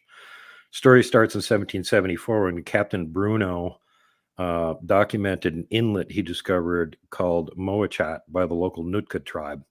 18 years later, in 1792, Juan Vicente Güemes, Viceroy of New Spain, ordered an exploration of the Pacific coast to compile an extensive ethnography of its inhabitants. Among the groups of explorers was a naturalist named Jose Mariano Mozino from Mexico. Mozino chronicled the expedition in a journal which, oddly enough, remained undiscovered until 1913. After which it was translated to English. The journal now resides in the Benica Rare Book and Library collection. In his journal, Mozino writes about a creature named the Matlog, which dwelled in the mountains and terrorized the tribespeople. Now, the Matlog was described as having a huge, monstrous body covered in black bristle-type hair. The creature's skull was similar to a human in shape, but much larger, with sharp, strong fangs similar to a bear or wolf. Its arms were long with curved claws on its fingers, and it was known to emit a terrible scream. It's no wonder the tribespeople believed the creature was some type of demon. While not mentioning the Matlog specifically, of course, in a similar area, and I think we obliquely mentioned this one when we were talking about the Ostman incident. This is 150 years later, nearby a trapper named Muchele Harry. In 1928, Harry had left the company of the Nootka Indians to travel up the Canooma River in his canoe. At nightfall, Harry made his camp and settled down for the night in front of his campfire. Suddenly, he was lifted off the ground and carried away. Sound familiar? Unable to break free from his captor, Harry was carried some 2 to 3 miles away, and at first light found that he was in a horrifying situation. Harry had been abducted and taken to a camp of, and they're saying the Matlog, where at least 20 of the creatures, both male and female of different sizes, were staring at him intently. Spotting a pile of bones, Harry thought he'd surely met his fate, but as it turned out, the creatures were more interested in the blanket he was still wrapped in than in eating the trapper. During the course of the day, the creatures lost interest in him, and he managed to run away. Exhausted and having run 45 miles nonstop, Harry made his way back to the Nootka village, where he was found by a Catholic missionary. It took Harry 3 weeks to recover from his incident, which at first he refused to speak of. Finally, he told the priest what had happened, but obviously for good reason, never returned to the area and refused to go into the woods alone. And they're sort of downplaying that a little bit because shortly after, within a couple, 2-3 days of getting back, his hair turned completely white. And he absolutely would never go into the woods again. And this guy had made his living by being out in the woods. So gradually, the people of the area stopped using the term Matlog. And by the 20th century, the creature became known simply by its 20th century name, Bigfoot. Now, in my mind, I think that this guy is confusing two different things that may have been in a similar area, but not the same creature. Because, you know, since when did Bigfoot have huge fangs and claws on the end of their fingertips? The only report that talks about something like that is the oldest report in North America, which is from Lake of the Woods in the 1780s, which I haven't got to yet. But here's the third oldest one, and this one from Lauren Coleman and Mark A. Hall's book, True Giants. In the mountains of the Carolinas, 1793, so opposite coast, 1 year later. Gentleman in the South Fork of the Saluda River, in a letter on the 23rd, sends his correspondent in this city the following description on the Bald Mountain in the Western Territories. The Western Territories. There's a strange animal between 12 and 15 feet high and in shape resembling a human being, except the head, which is in equal proportion to its body, and drawn in somewhat like a terrapin. In other words, it doesn't have any neck. Its feet are like those of a barefoot human, about 2 feet long and hairy, the hair of which is a dark dun color. Its eyes are exceedingly large and open and shut up and down its face. The hair of its head is about 6 inches long, stands straight. Its nose is what would be called Roman. These animals are bold and have lately attempted to kill several persons, in which attempt some of them have been shot. Their principal resort is on Bald Mountain, where they lay in wait for travelers, but some have been seen in this part of the country. The inhabitants call it a Yahoo. The Indians, however, give it the name Chiki Kudli. When Scott McNabb reported his find, he noted that Kikle Kudle in the Cherokee language would mean hairy man or hairy thing. And also in reference to this, the name Yahoo is the same name that Daniel Boone used to describe the creature that he had shot when it was attacking his son. So that was a common name for these things in that area at the time. So there you go. A couple of really scary reports from opposite sides of the country when you're apart from each other.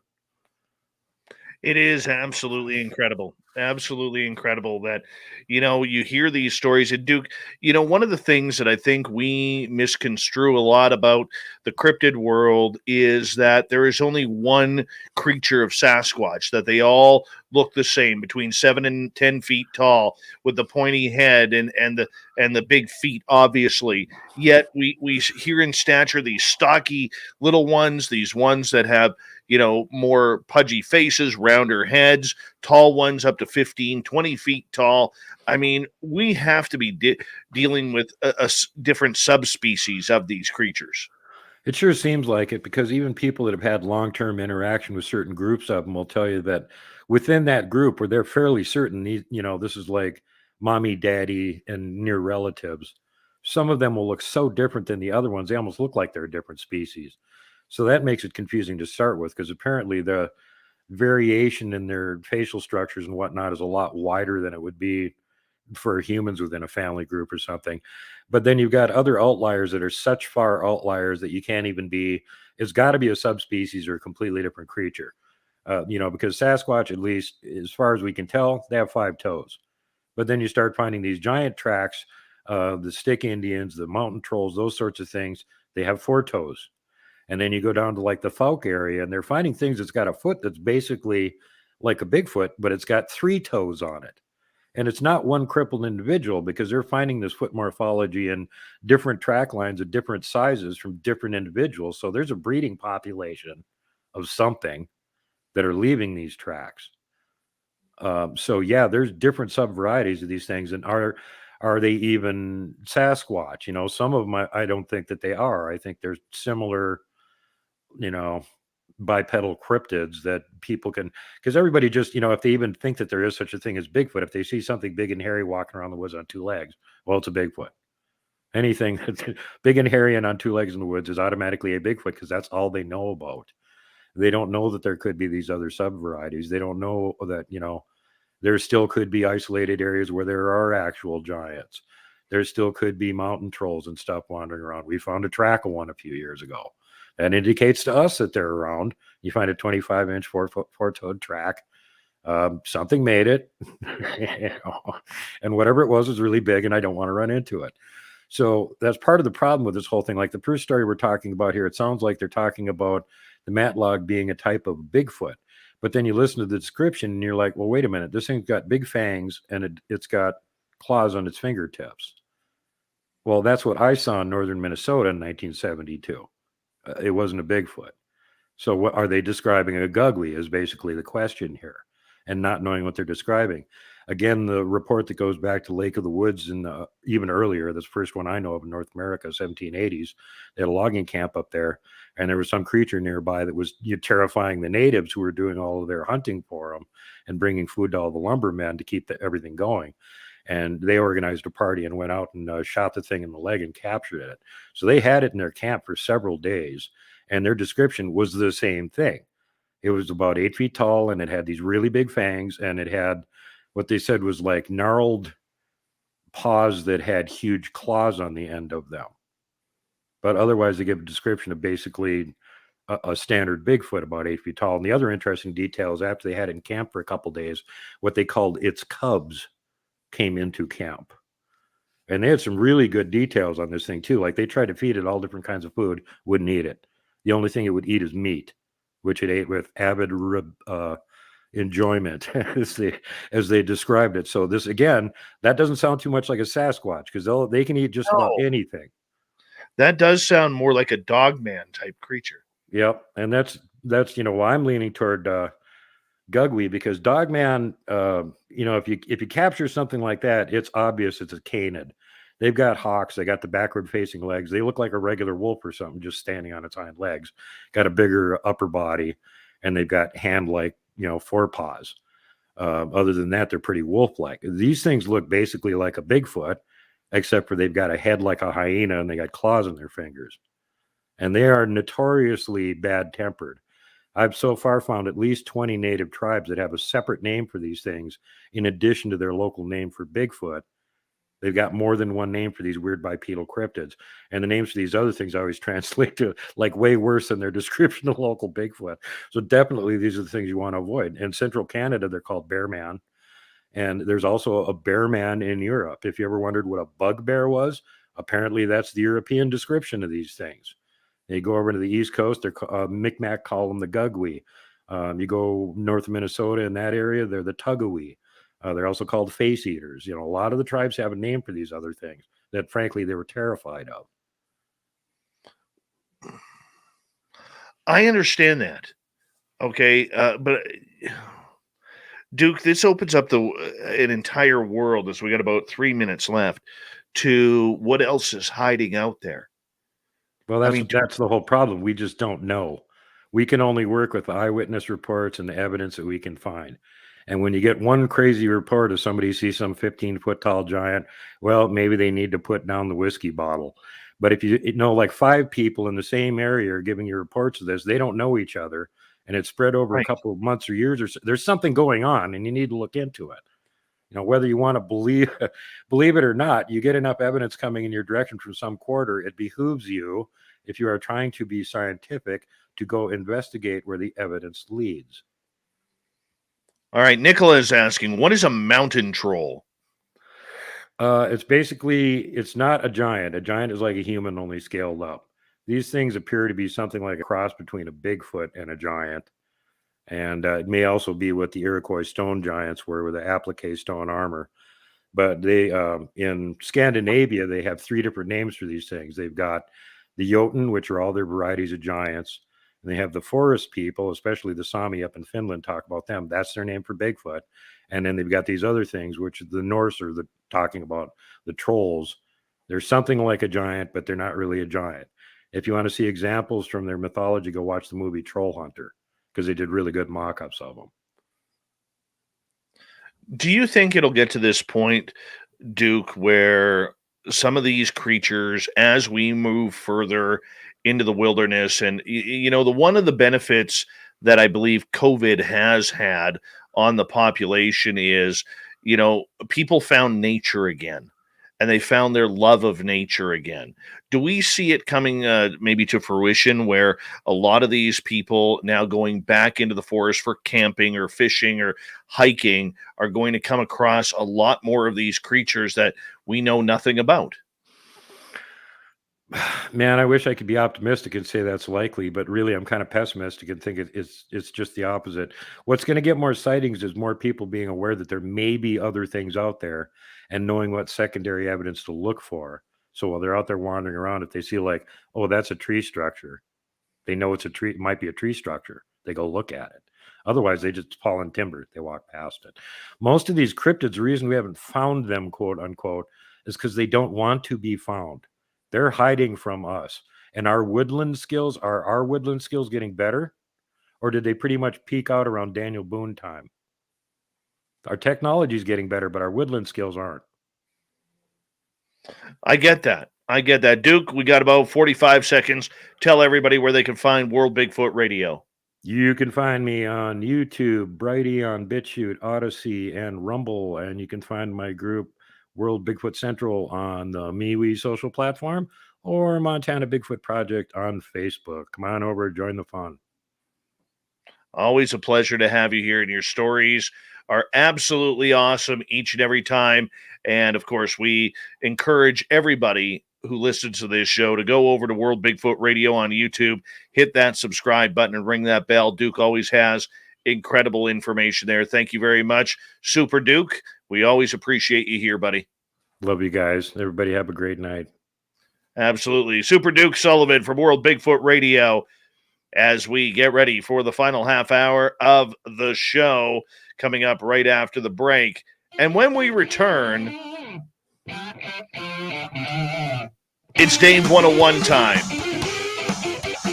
We need some peace, not only in the world, but in our communities of the paranormal, supernatural as well. Let's talk about it next on the Dave 101. Coming up right after the break.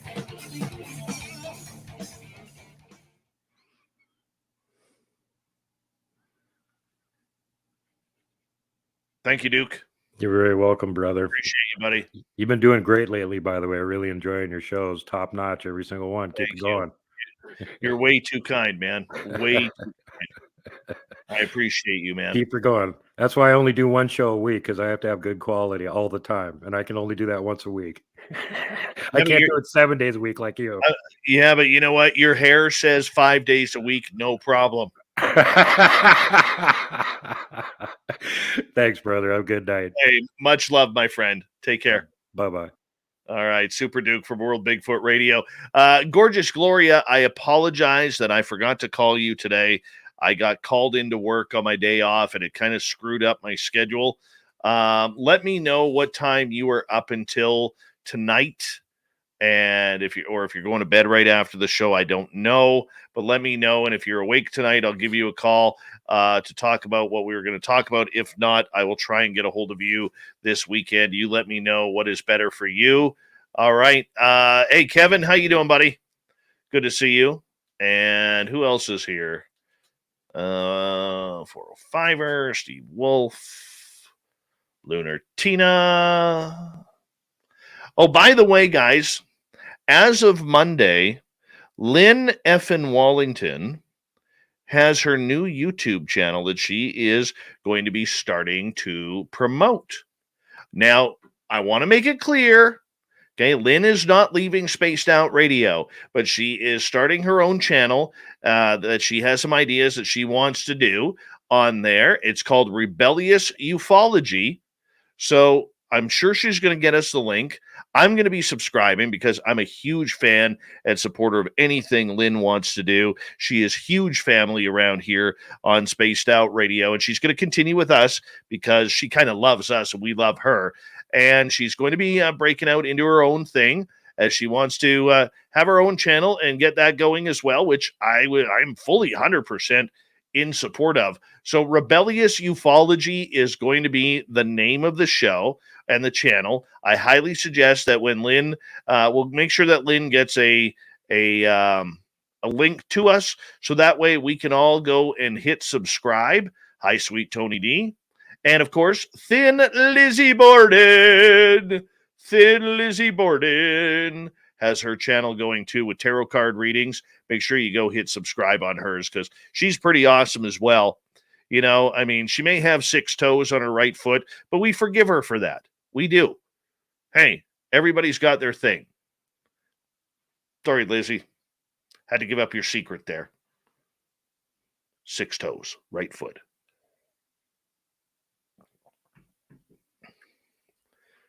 Mm-hmm.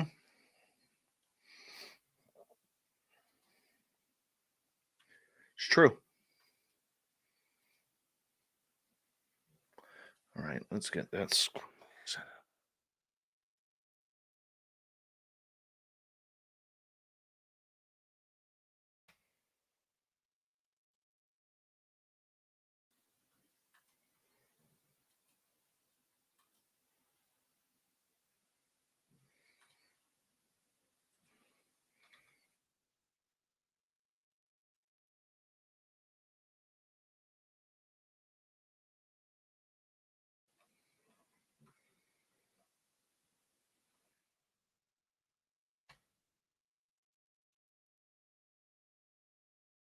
We got a couple minutes left. Dave, I want the 12 OZCM. I don't get that. 12 ounce. Oh, the mug. I hear you.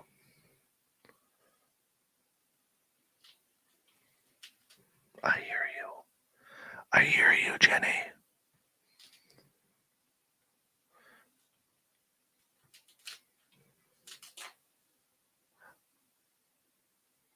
I'm sorry, Luscious Jules. Gloria, do you want me to call you later or this weekend? After the show or this weekend? Because you kind of said, yeah, that's fine.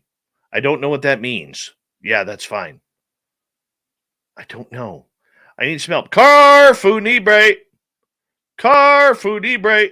Car Funibre. How you doing, buddy? Mm-hmm. Conflict Radio. How you doing, buddy? Good to have you here, Mike. All right, big thank you to Elle and Kat Chaser for the awesome super chats tonight. Very much appreciate the love and support. Don't forget, we got some good swag here on our YouTube store, our Spaced Out Radio store, the website. Make sure you check that out. Thank you to all the veterans who are tuning on in as well. You always have a safe home here on Spaced Out Radio. Here we go.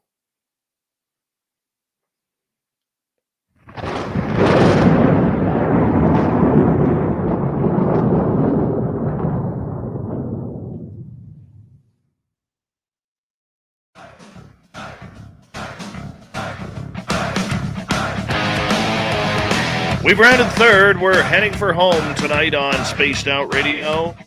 My name is Dave Scott. Thank you so much for taking the time to join us. We really do appreciate it. Want to remind you that if you've missed most of this show or others, check out our free archives by going to youtube.com/Spaced Out Radio. Do me the favor, hit that subscribe button. Our website is spacedoutradio.com. We have a plethora of features for you. Rock out to Bumblefoot, read Shirky Poo's Newswire. Check out our swag as well. Follow us on Twitter at Spaced Out Radio, Instagram at Spaced Out Radio Show, and now on TikTok at Spaced Out Radio. It is time once again where I decide to give my opinion on the Dave 101.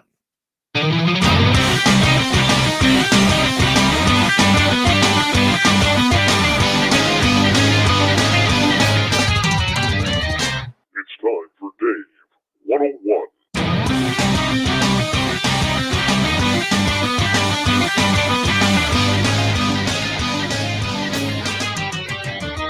I'm going to start off by saying that the planet is not a very nice place right now. What happened in Canada over the last few weeks, what's happening around the world, especially with Russia invading the Ukraine, it's not a happy place. I don't know what the hell we have done to deserve this, whatever this is. But much like all of you, I don't like what is going on. I hurt. I felt bad for my fellow Canadians on what was happening up here. I feel bad for my heritage, being of Ukrainian descent, and seeing the Russians and Vladimir Putin starting a war for no reason whatsoever. I don't like to get political on this show. I really don't. I really try my damnedest to stay away from topics like this. Why? Because all of you out there get hammered by this day in, day out. We've had it happen the last couple of years, ever since the beginning of COVID. We hate it. We need a break, which is why on this show you will rarely ever hear us talk anything political outside of UFOs. Because, let's face it, UFOs do have a political side to them. But we don't want you guys to think that we are ignoring what is going on in the world. And just like all of you, I hurt. I hurt for every single one of us right now. And it sucks. My anxiety over the last week and a half has been at an all-time high to points where I felt like I was going to have a heart attack. And that's the truth, even though I know it was my anxiety coming up. Look, I suffer from depression and anxiety. This whole thing, this black cloud that is hovering over the world right now, it sucks. It sucks. So I started thinking, because I'm hurting right now. How can I tie this to the paranormal UFO communities? And you know what? What we see going on in the world right now is much like every day we see going on in these fields. There's a lot of hatred, a lot of jealousy, a lot of backstabbing, a lot of people trying to ruin other people's opportunities and careers, using words that are hate-filled, misogynistic. And I don't throw around the word misogynistic lightly. All right? These are communities that are highly, highly divided. And there is no way, because there are no rule books, that these communities will ever come together on the same page. Which is why, for many of us, myself included, we've really taken a step back from the communities and the drama that goes along with it to really focusing on what we are doing, trying to make our game and our little piece of the puzzle shine as brightly as we can.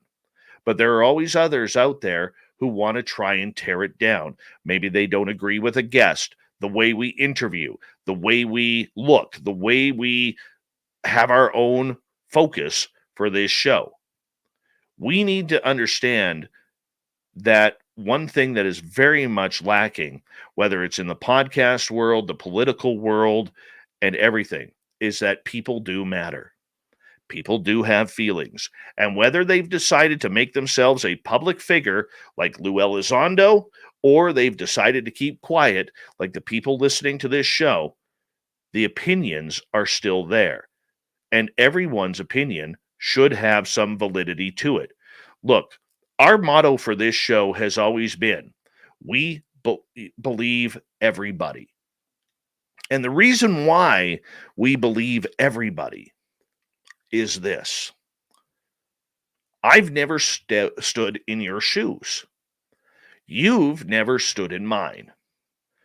After what I've personally experienced, who am I to sit there and say that your story, your events, your experiences are not real? It's dumbfounding. Just because something didn't happen to you doesn't mean that other people are lying. It doesn't mean that other people are trying to cheat the system for their 15 minutes of fame.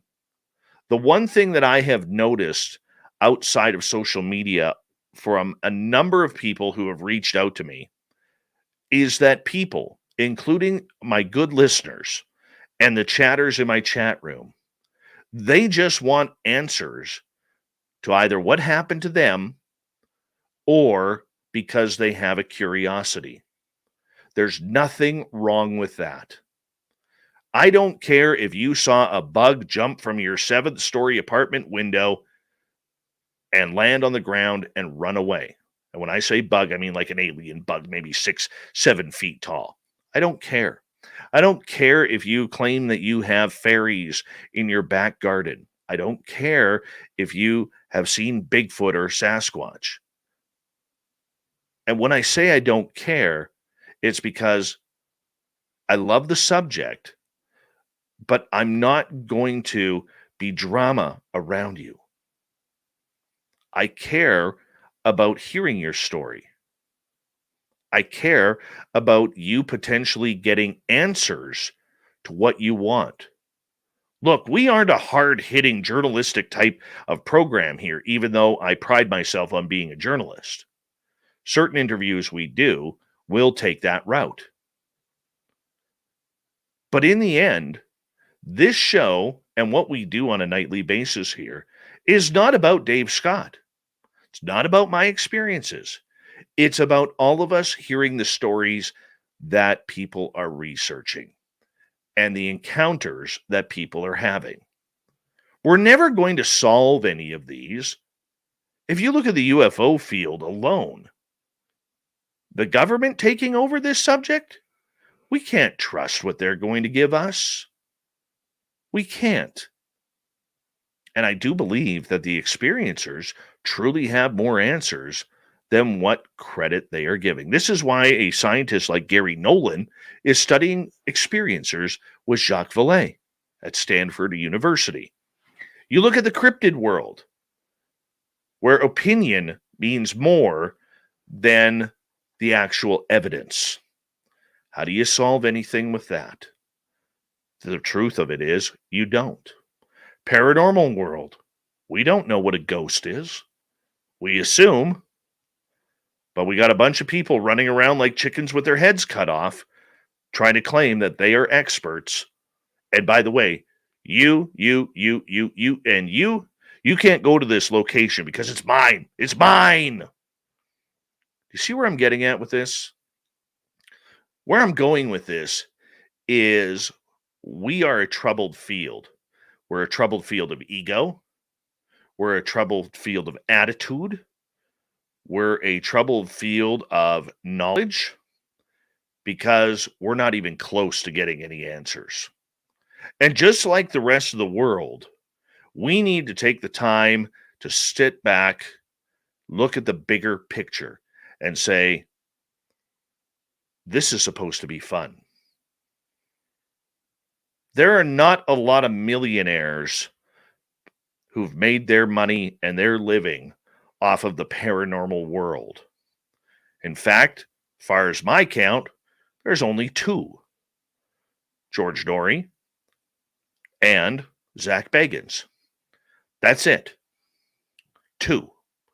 In this giant world where alone in the ghost hunting community in the United States, there are more than 50,000 ghost hunters running around playing ghost hunting. And yet, even though there is a brilliant amount of brain power in any of these fields, we're not choosing it for the good. We are choosing it for our own personal gain, which in the end becomes political. I don't know about you, but I am tired of politics. I am tired of seeing people fighting people, whether you're a vaxxer or an anti-vaxxer, whether you're pro-Russia, anti-Ukraine, or pro-Ukraine, anti-Russia. It doesn't matter to me. I don't care who you voted for. I don't care what your opinion is on anything. What I care about is this field and where are we going with it? What can we do to make it better? What can we do to make the world better? When's the last time any of you looked at your neighbor and said hello? When's the last time you shoveled your neighbor's driveway because it's a little too snowy and maybe they're elderly? When's the last time you held a door open for someone? Excuse me. When's the last time you actually stopped at a crosswalk and let people walk across? When's the last time you picked up somebody's tab behind you in a drive-thru? In everything we do these days, and I'm trying not to sound like I'm preaching, we need to try and do a little bit better. A little bit better for the people who are around us. Try saying hello to someone. Greet someone with a, hi, have a good day. Thank you. For all you know, that may be the spark that other person needs to show that humanity can give them a little bit of faith. I had faith when I was on Twitter looking at what's going on in Russia right now, where there are thousands of people, innocent people, protesting against Vladimir Putin, saying, stop the war. We don't want this. There's nothing wrong with Ukraine. I saw a number of people in my own country standing up, waving Canadian flags. The vaxxed with the unvaxxed, the Sikhs with the Caucasians, the First Nations with the African Canadians, hanging out. It was a beautiful display of humanity. Of course, there's bad apples that always got to ruin something. The paranormal, supernatural, UFO, and cryptid world is the same. This is why I'm very thankful for my booking team who books our guests, because each and every one of them knows what we want for your audience, for our audience, pardon me. We want someone who is going to be open-minded. We want somebody who's going to be, factual with what they are saying. We want somebody who's going to come in here and not be any sort of tyrant on what they say is the gospel. And I thank them for that. And I encourage all of you, and I challenge all of you out there. We can make this world a better place. We got to add some positive vibes. Do yourself a favor. If you can afford it, when you're in line at Starbucks, Tim Hortons, Dunkin' Donuts, wherever you may be, maybe even McDonald's, if you got an extra couple bucks, pay for the guy behind you. You never know what kind of day they're having. It'll make you feel good, but more importantly, it's going to make that other person feel wanted, which in turn could be the spark that next person needs to make somebody else's day. Let's get this ball rolling. We all need some positivity around this planet right now, and it can start with you, and it can start with me. I'm ready to make the commitment if all of you are. And that is your Dave 101. Let's get to Shirky Poo's news, shall we?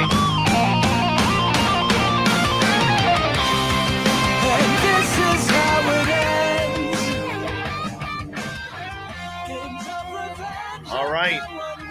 The cyber war has begun over in Asia, where the hacking group Anonymous has declared a cyber war against Vladimir Putin's government after he mounted a full-scale invasion of Ukraine. The elusive computer experts issued the stark announcement on their Twitter account.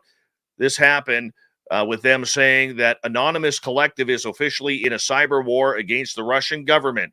Around 30 minutes later, they announced that they had taken down the website of the Kremlin-backed television channel RT, which broadcasts in Britain and has been heavily criticized for its coverage. While Mail Online attempted to access the site, it was still reaching as inaccessible and only displayed an error message that said the site cannot be reached. The cyber war declaration raises the prospect that Russia could be subjected to systematic hacking attempts in the coming days. Prior to the invasion of the Ukraine, the country's government and banks were targeted by a massive cyber attack that was believed to have been carried out by Russia. People on social media responded positively to Anonymous's war declaration against Vladimir Putin. One person wrote, "Thank you. Now, working on draining their finances." Another said, "You're awesome. Thank you." A third wrote, "Thank you. I love you. The most beautiful thing ever." Anonymous said in their tweet about RT, the Anonymous Collective has taken down the website of the Russian propaganda station RT News. Anonymous has previously targeted groups including the Ku Klux Klan and Islamic extremists. Many members are known as Anons and are distinguished by their Guy Fawkes masks. So let's see how that goes. Another way to see how we can affect what's going on.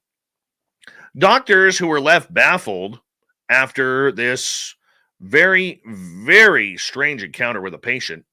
The gentleman had a full drinking glass inside his stomach. The 55-year-old man claims he swallowed the cup while drinking tea. How do you do that? The patient was admitted to hospital in Bihar, India, with constipation. Yeah, go figure. And severe abdominal pain. He underwent an ultrasound and x-ray in which doctors located a serious disturbance in his intestines. Much to their shock, that disturbance was a drinking glass. Yeah, doctors tried to remove the glass from the rectum with an endoscopic procedure, but they had no such luck. They had no choice but to operate on him to finally remove it. The embarrassed patient claims he simply swallowed the glass while drinking a cuppa, although doctors aren't convinced due to the food pipe being too narrow and for the object to pass through. We all know what happened here. Let's just be honest. We all know what happened. Dr. Mahumadal Hassan, head of the team and the operating doctor, said how the glass got inside the body of the patient is still a mystery. Thankfully, the patient is currently stable after his curious mishap. Yeah, speaking of foreign objects stuck inside the body, a 37-year-old virgin ended up in a predicament after getting a 6-foot nylon string stuck inside his, after an unsuccessful sex game. Yeah, we're just going to leave that one right there. How does this happen? Seriously. I mean, look, you didn't swallow the glass, okay? You just didn't. We all know what happened. It's okay. In today's day and age, it's okay, but you don't need to use a glass cup. I'm just saying. It's a little dangerous. It could cut you inside. Try something else. And maybe go for some lubricant as well. A plant-based pet food company in Britain is offering to pay a dog owner more than $6,000 to switch their canine's diet for 2 months and keep track of the poop smells their pet leaves. You can't make this up.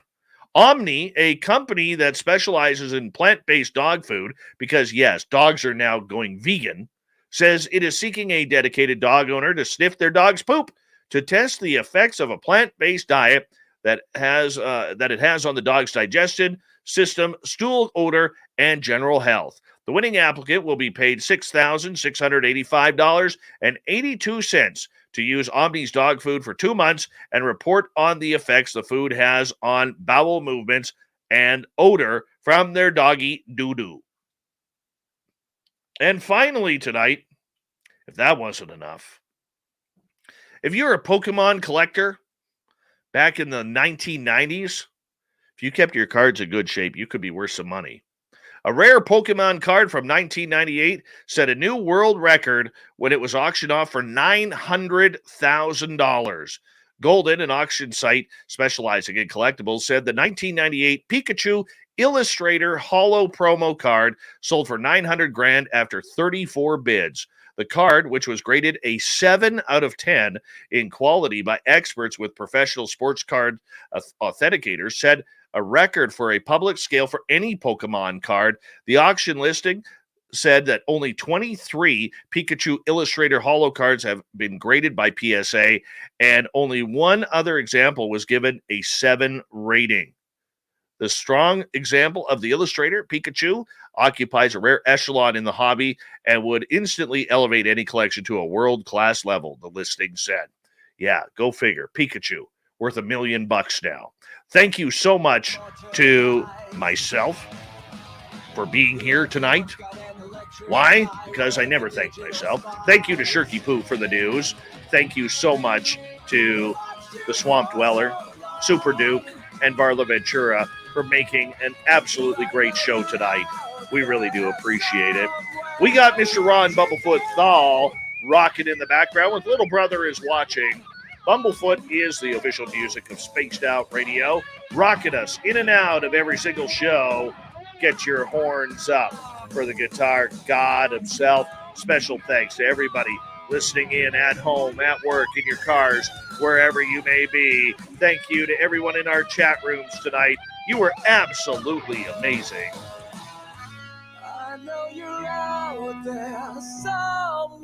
Remember, this show is copyright by Spaced Out Radio and SOR Media Ventures Limited.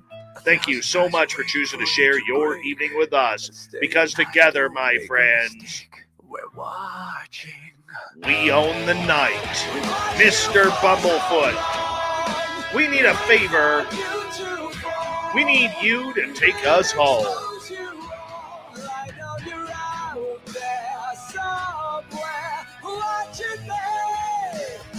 Yes, the Woo train has docked for the night. But soon, my friends, we shall ride again. Your seats are always available. Your tickets never expire. And if you want to bring a friend, we've got room for them too. Good night.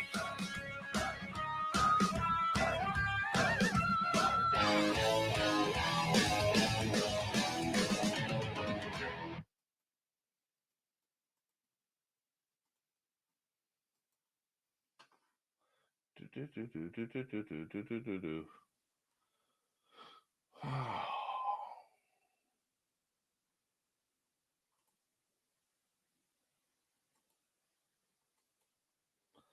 we go. Let's take these off.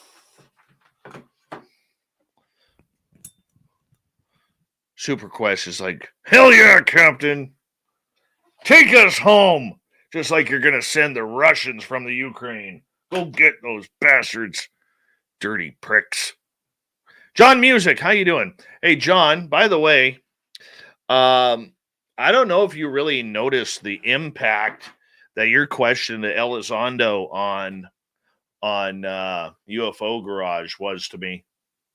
That was a big question about the missing 411ers. I didn't think Lou was actually looking into that, and that was really cool. Very cool question. He gave an amazing answer that I think more people in this field really need to focus on. So good job with that, man. Good job. Right, what am I doing here? Oh, we need that one. Move that over there.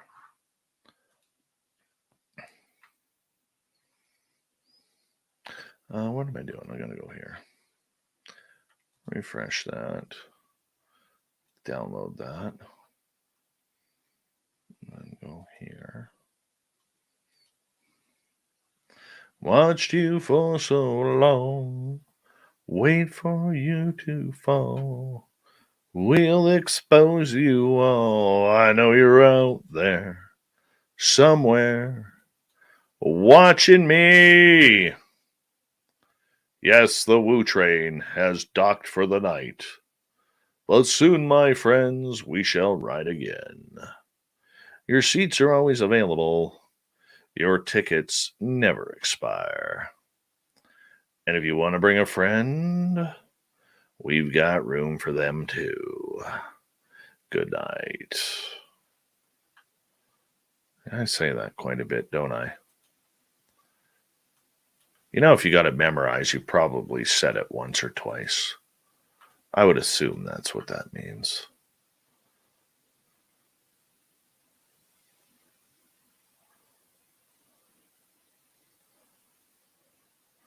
Oh, there we go.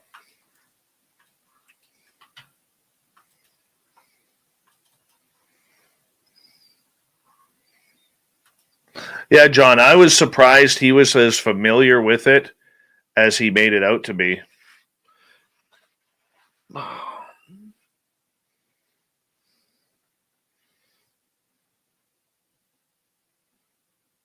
It is getting long.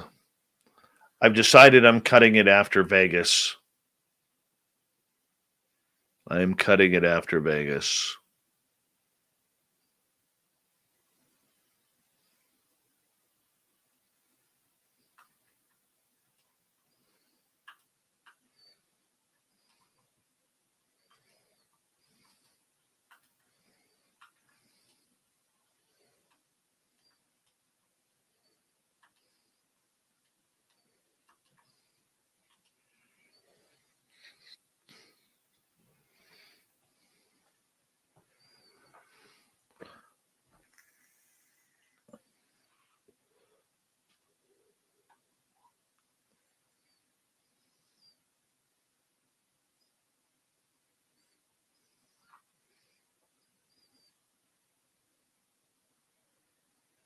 Do. How old is Dave? 48. Dave will be 49 in May.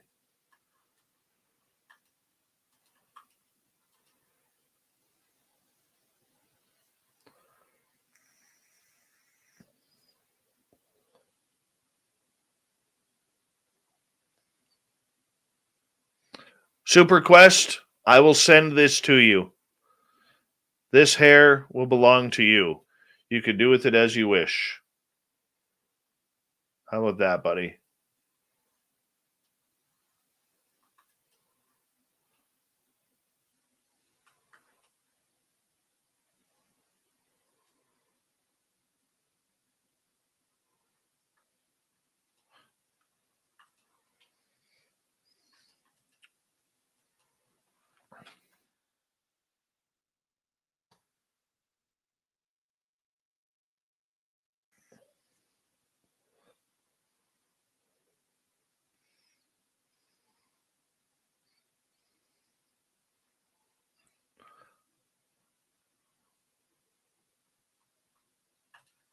Any questions that you guys have that you want to fire my way while I'm editing here?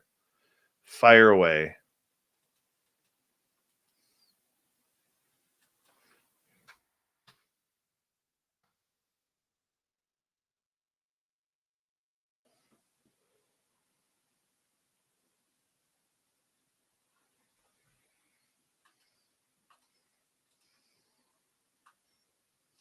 Three months today, I'll be 49. Well, 3 months yesterday now.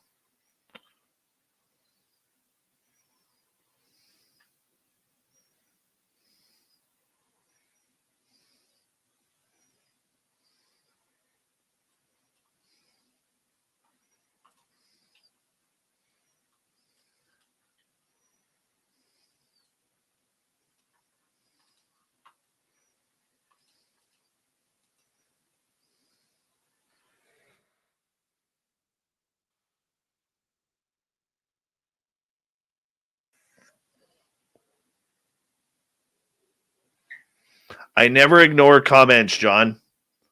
It's just a matter of whether or not I can A, either get them in, or B, whether they are relevant to what we are talking about at that moment. So part of my job in the chat room when I'm interviewing a guest is I go with the moment of what is being asked. And sometimes there's a lot of questions out there that are a little bit off of what we are chatting about at that time. It's not an insult to you or anybody else, but and a lot of times too, what happens is if I get backed up, like let's say with somebody like R. Keith Andrews, when I get backed up in the chat room, what happens there? Hold on one second. Is this a start? Hold on. Okay, so that is. And they got a cat's eyes cage. All right. So what happens then is I hold the chat room totally still. Like, for instance, if you ask R. Keith Andrews a question, say about this topic with, let's say you mentioned David Politis or Lou Elizondo, R. Keith isn't going to know because he doesn't really follow. Hold on a second here. Ethereal Aura. Are you okay, buddy? I know you're sick, man.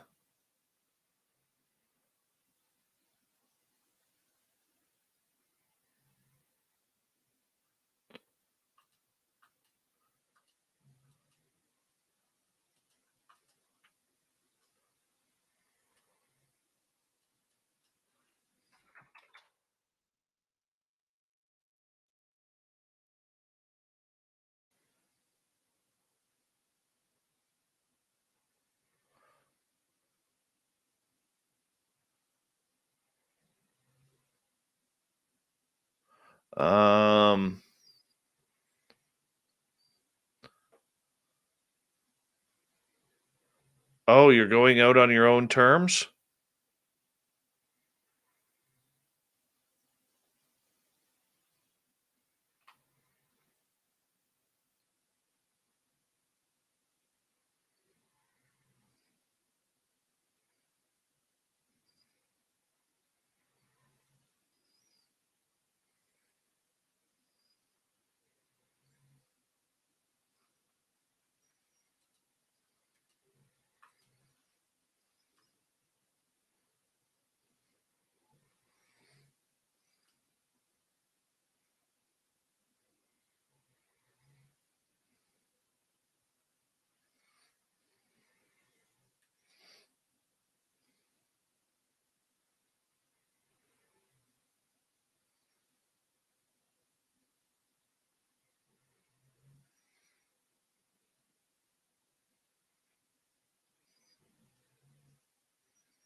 Much love.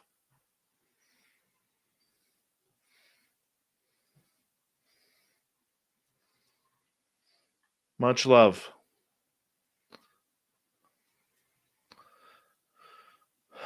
Please let I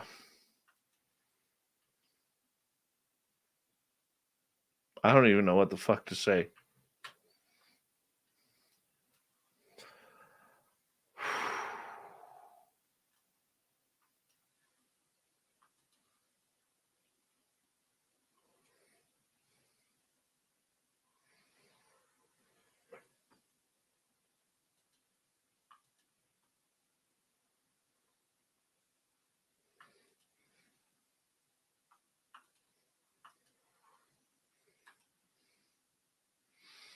Ethereal Aura, you found us about a year ago, and may God bless you, and may you find peace and all the answers that you wish on your final journey.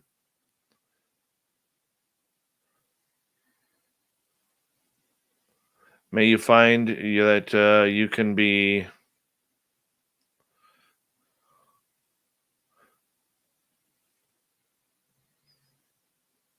at peace, man.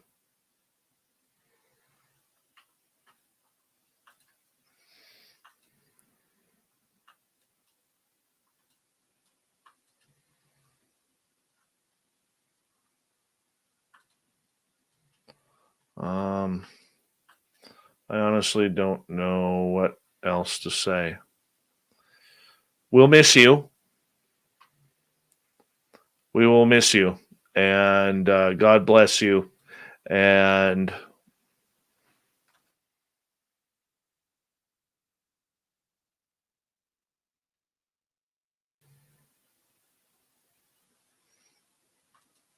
thank you for allowing us to be a part of your life. I know we don't know you personally. The fact that you would choose to spend a lot of your time with us, that means the world to me. And for that, I won't forget that. We got you.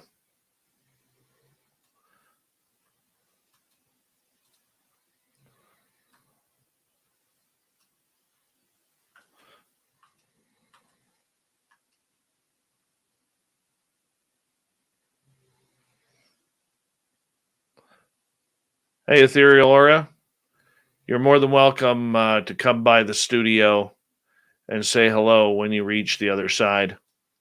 I got another chair in here that you're more than welcome to sit in if you want, man. We got room for you. You're one of us.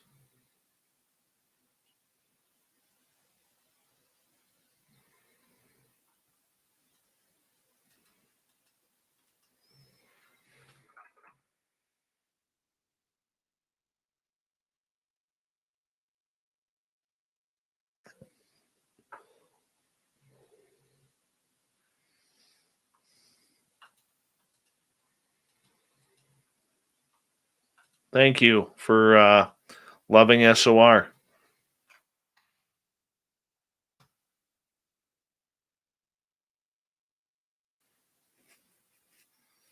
How many more hours you got, my friend?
Theory, Laura.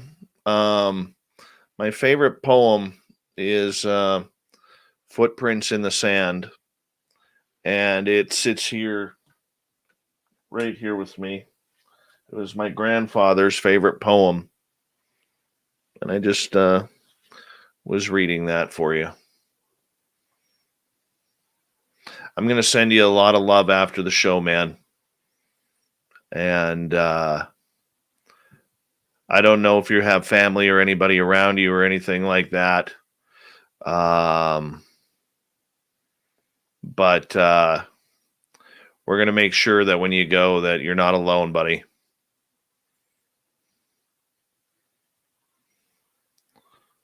If we have any remote viewers, astral travelers in here, let's sail away with him. Make sure his journey's a good one. Traveling the cosmos, man. We got you.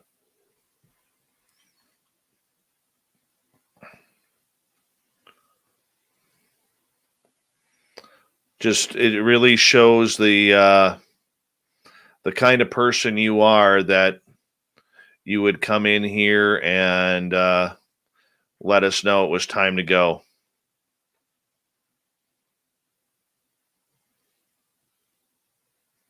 We love you. And God bless you.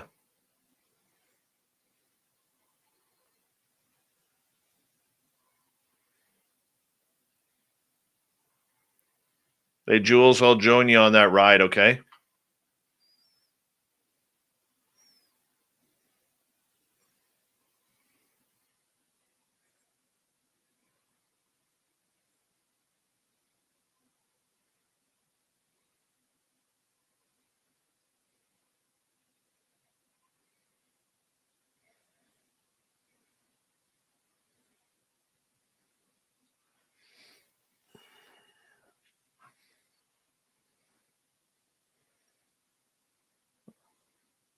AK Willie, it has nothing to do with the booster shot.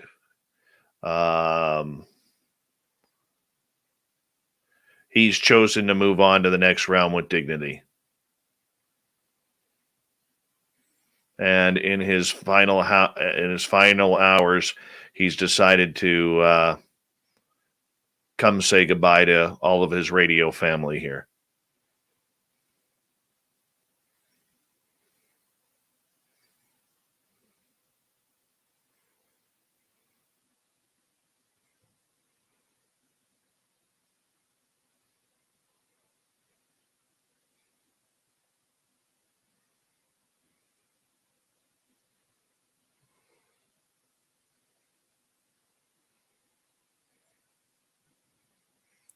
Can already tell you're going to have a good time on the other side, man. Good run. You did well.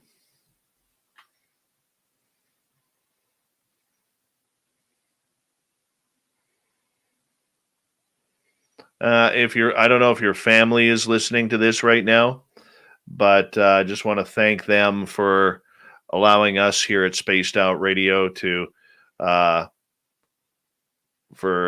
allowing us to be a very small, minuscule part of your time, and I will forever be appreciative of that. Same as the rest of I think I speak for everybody in our chat room regarding that as well.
Looking for something here.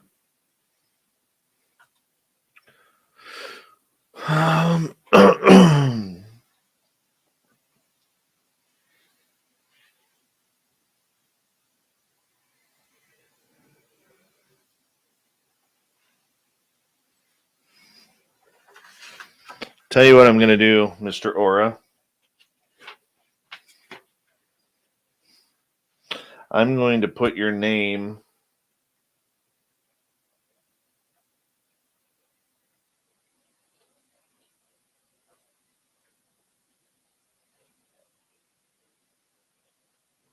and the date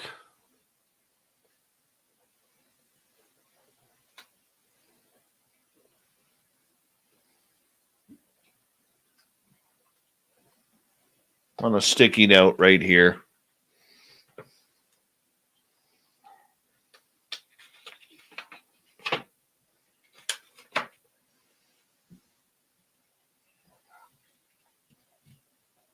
Oh, that'll fall there.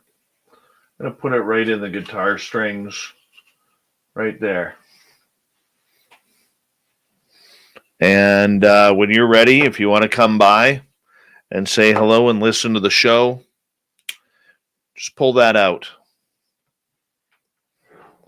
That way we know that you're with us, still loving the show from the other side. If you don't mind.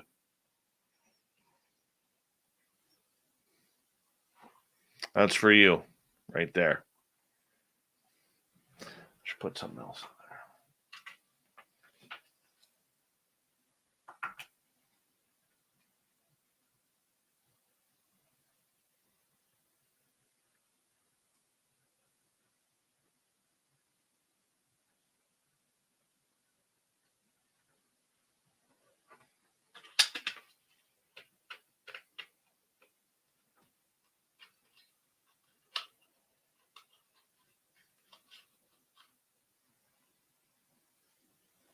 Right there. Nothing's blocking it. It's all for you, my friend. It's all for you.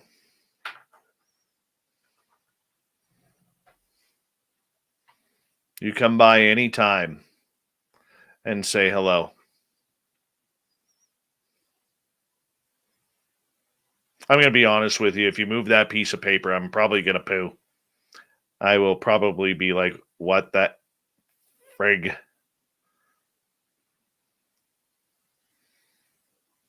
Anytime. And if you make it move during a show, I will literally have a heart attack.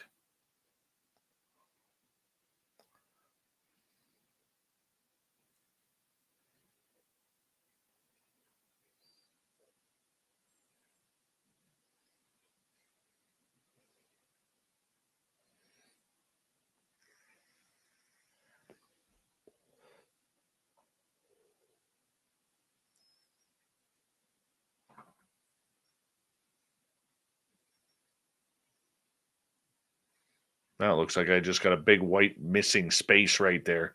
People are going to be like, what is that? Why does your picture have that missing space there? Well, now you know why.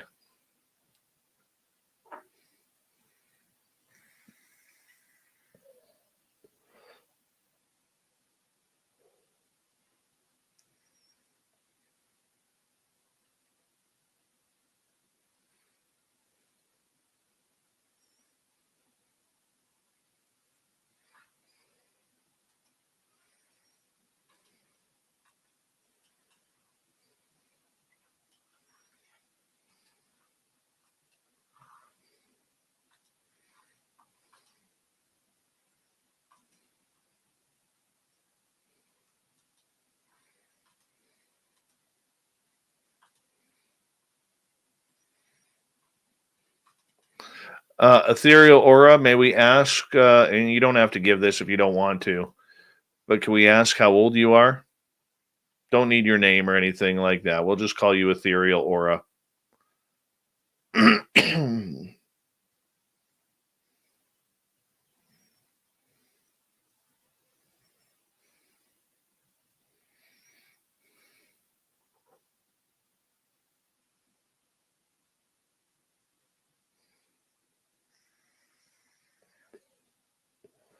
43.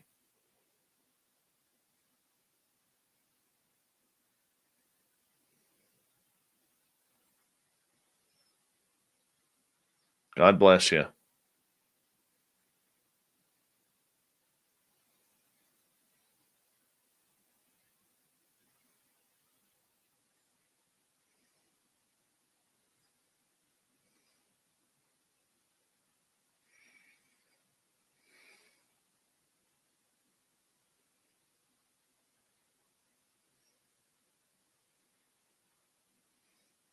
You know what I'm going to do, Ethereal Aura?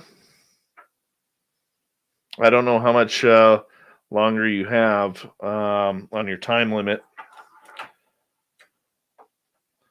I'm going to keep the chat room open for as long as you want to talk. When you feel that you want to go, just let us know, and then I'll put things down. I know you got obviously family coming and everything like that, or I don't know. I'm assuming your father is around you right now, but I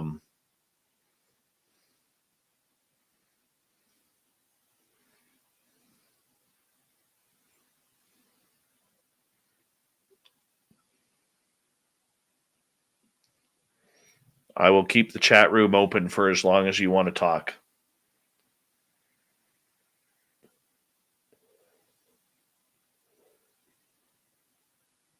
Joey? Who's Joey?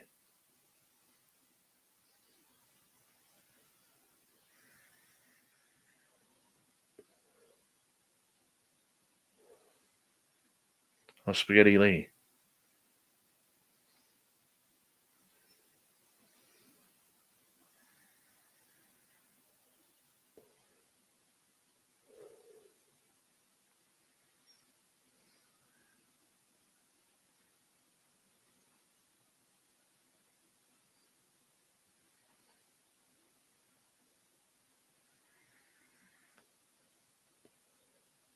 How you doing, buddy?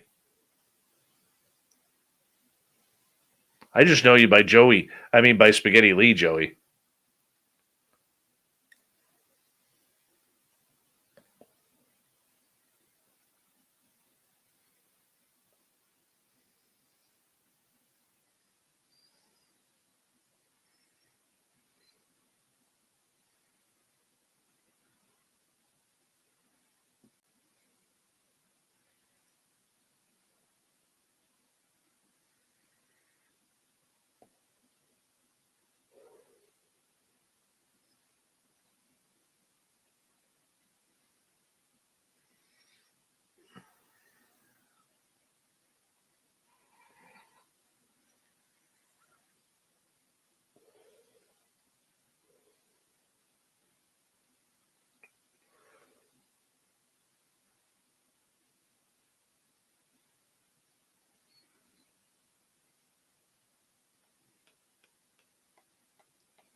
Wow.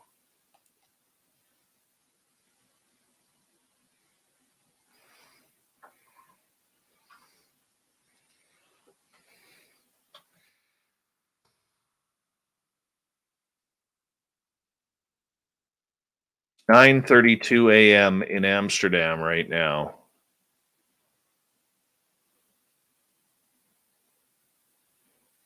It's 12:32 a.m. here. 6 p.m. in 8.5 hours. It's 8:30. 8 hours from now is 8:30. 9 o'clock my time. It'll be 6 p.m. your time.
Well, you take as much time as you want, Ethereal Aura.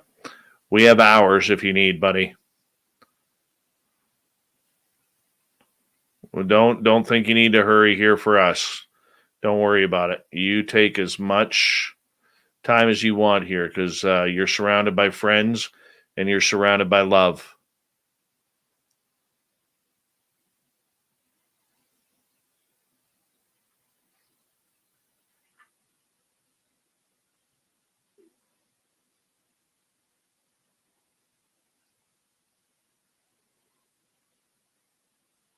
Beautifully said, Terry Brown.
Hmm.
I wish I could play some metal for you.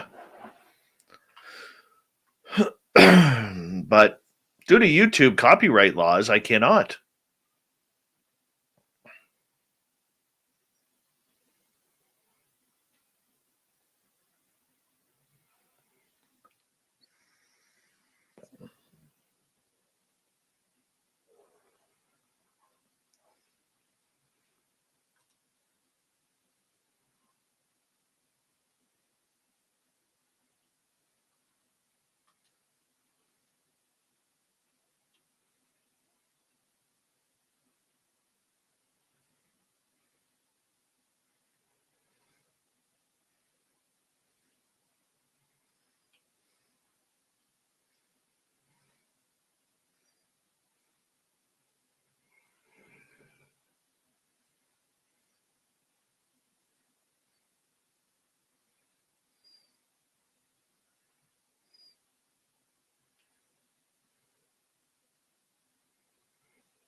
About 9 seconds is okay, Nikki.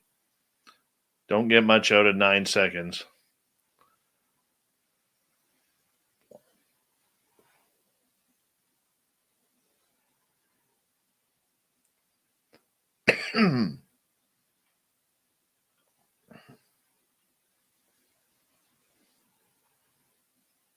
I could play some Bumblefoot, but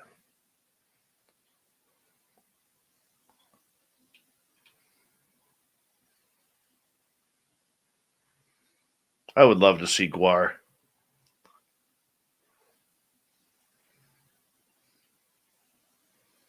I would.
Godspeed, Ethereal Aura. Godspeed to you, and blessed prayers to your family. And like I said, buddy, anytime you want to come into the studio and hang out with us, there's always a place here for you. I got enough room. Thank you for allowing us to be a part of your life. And the fact that you chose to come say goodbye to us, I will never forget that. And I will never forget you. And I don't think any of our listeners here will forget you either.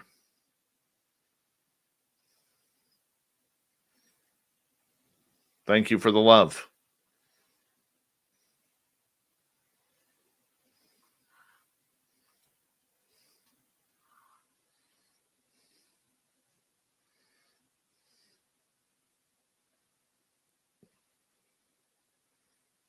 Remember, you're one of us, and together we own the night.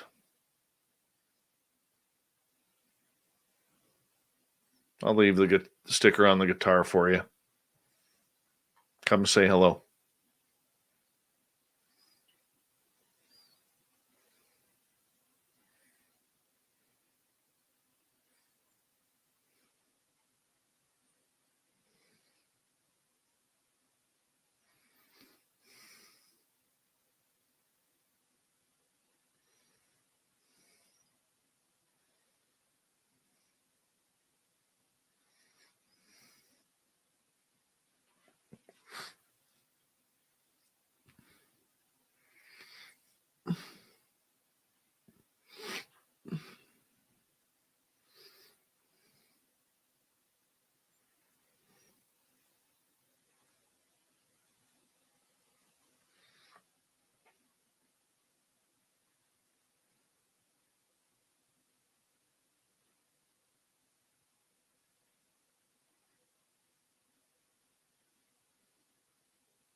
Goodbye, buddy.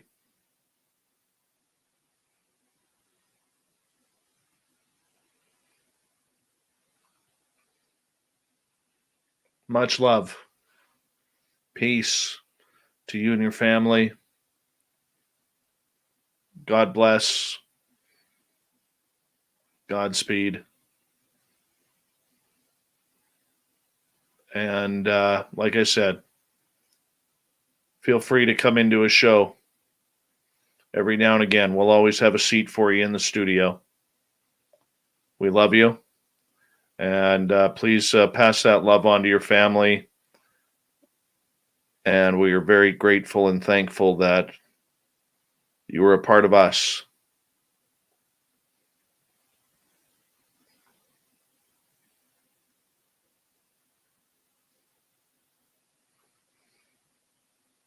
Oh, well.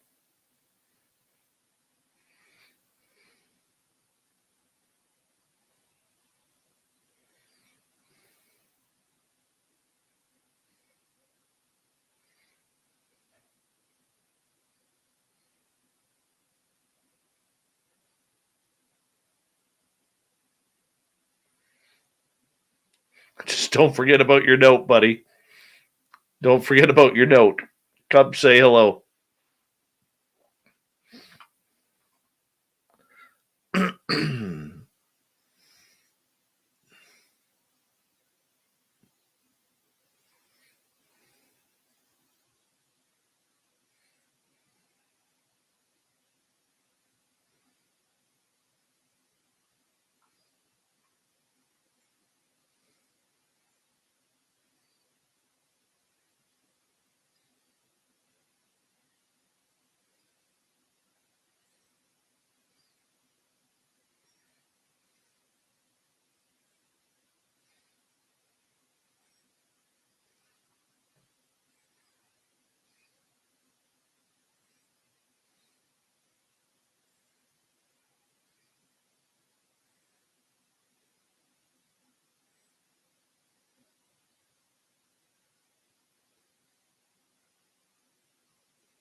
I know, Jules.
All right.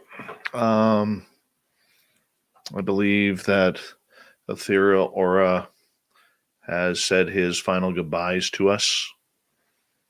And peace out, man.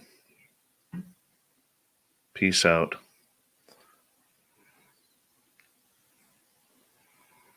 And much love to you, Ethereal Aura. And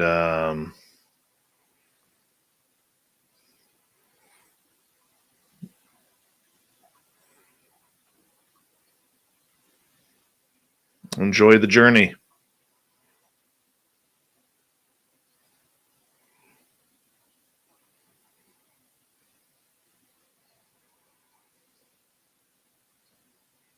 Enjoy the journey.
Round table tomorrow night. We'll dedicate it to Ethereal Aura.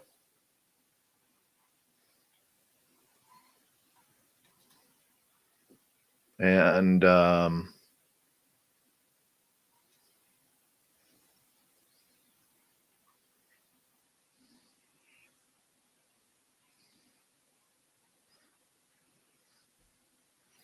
what a beautiful, blessed way for us to end the night.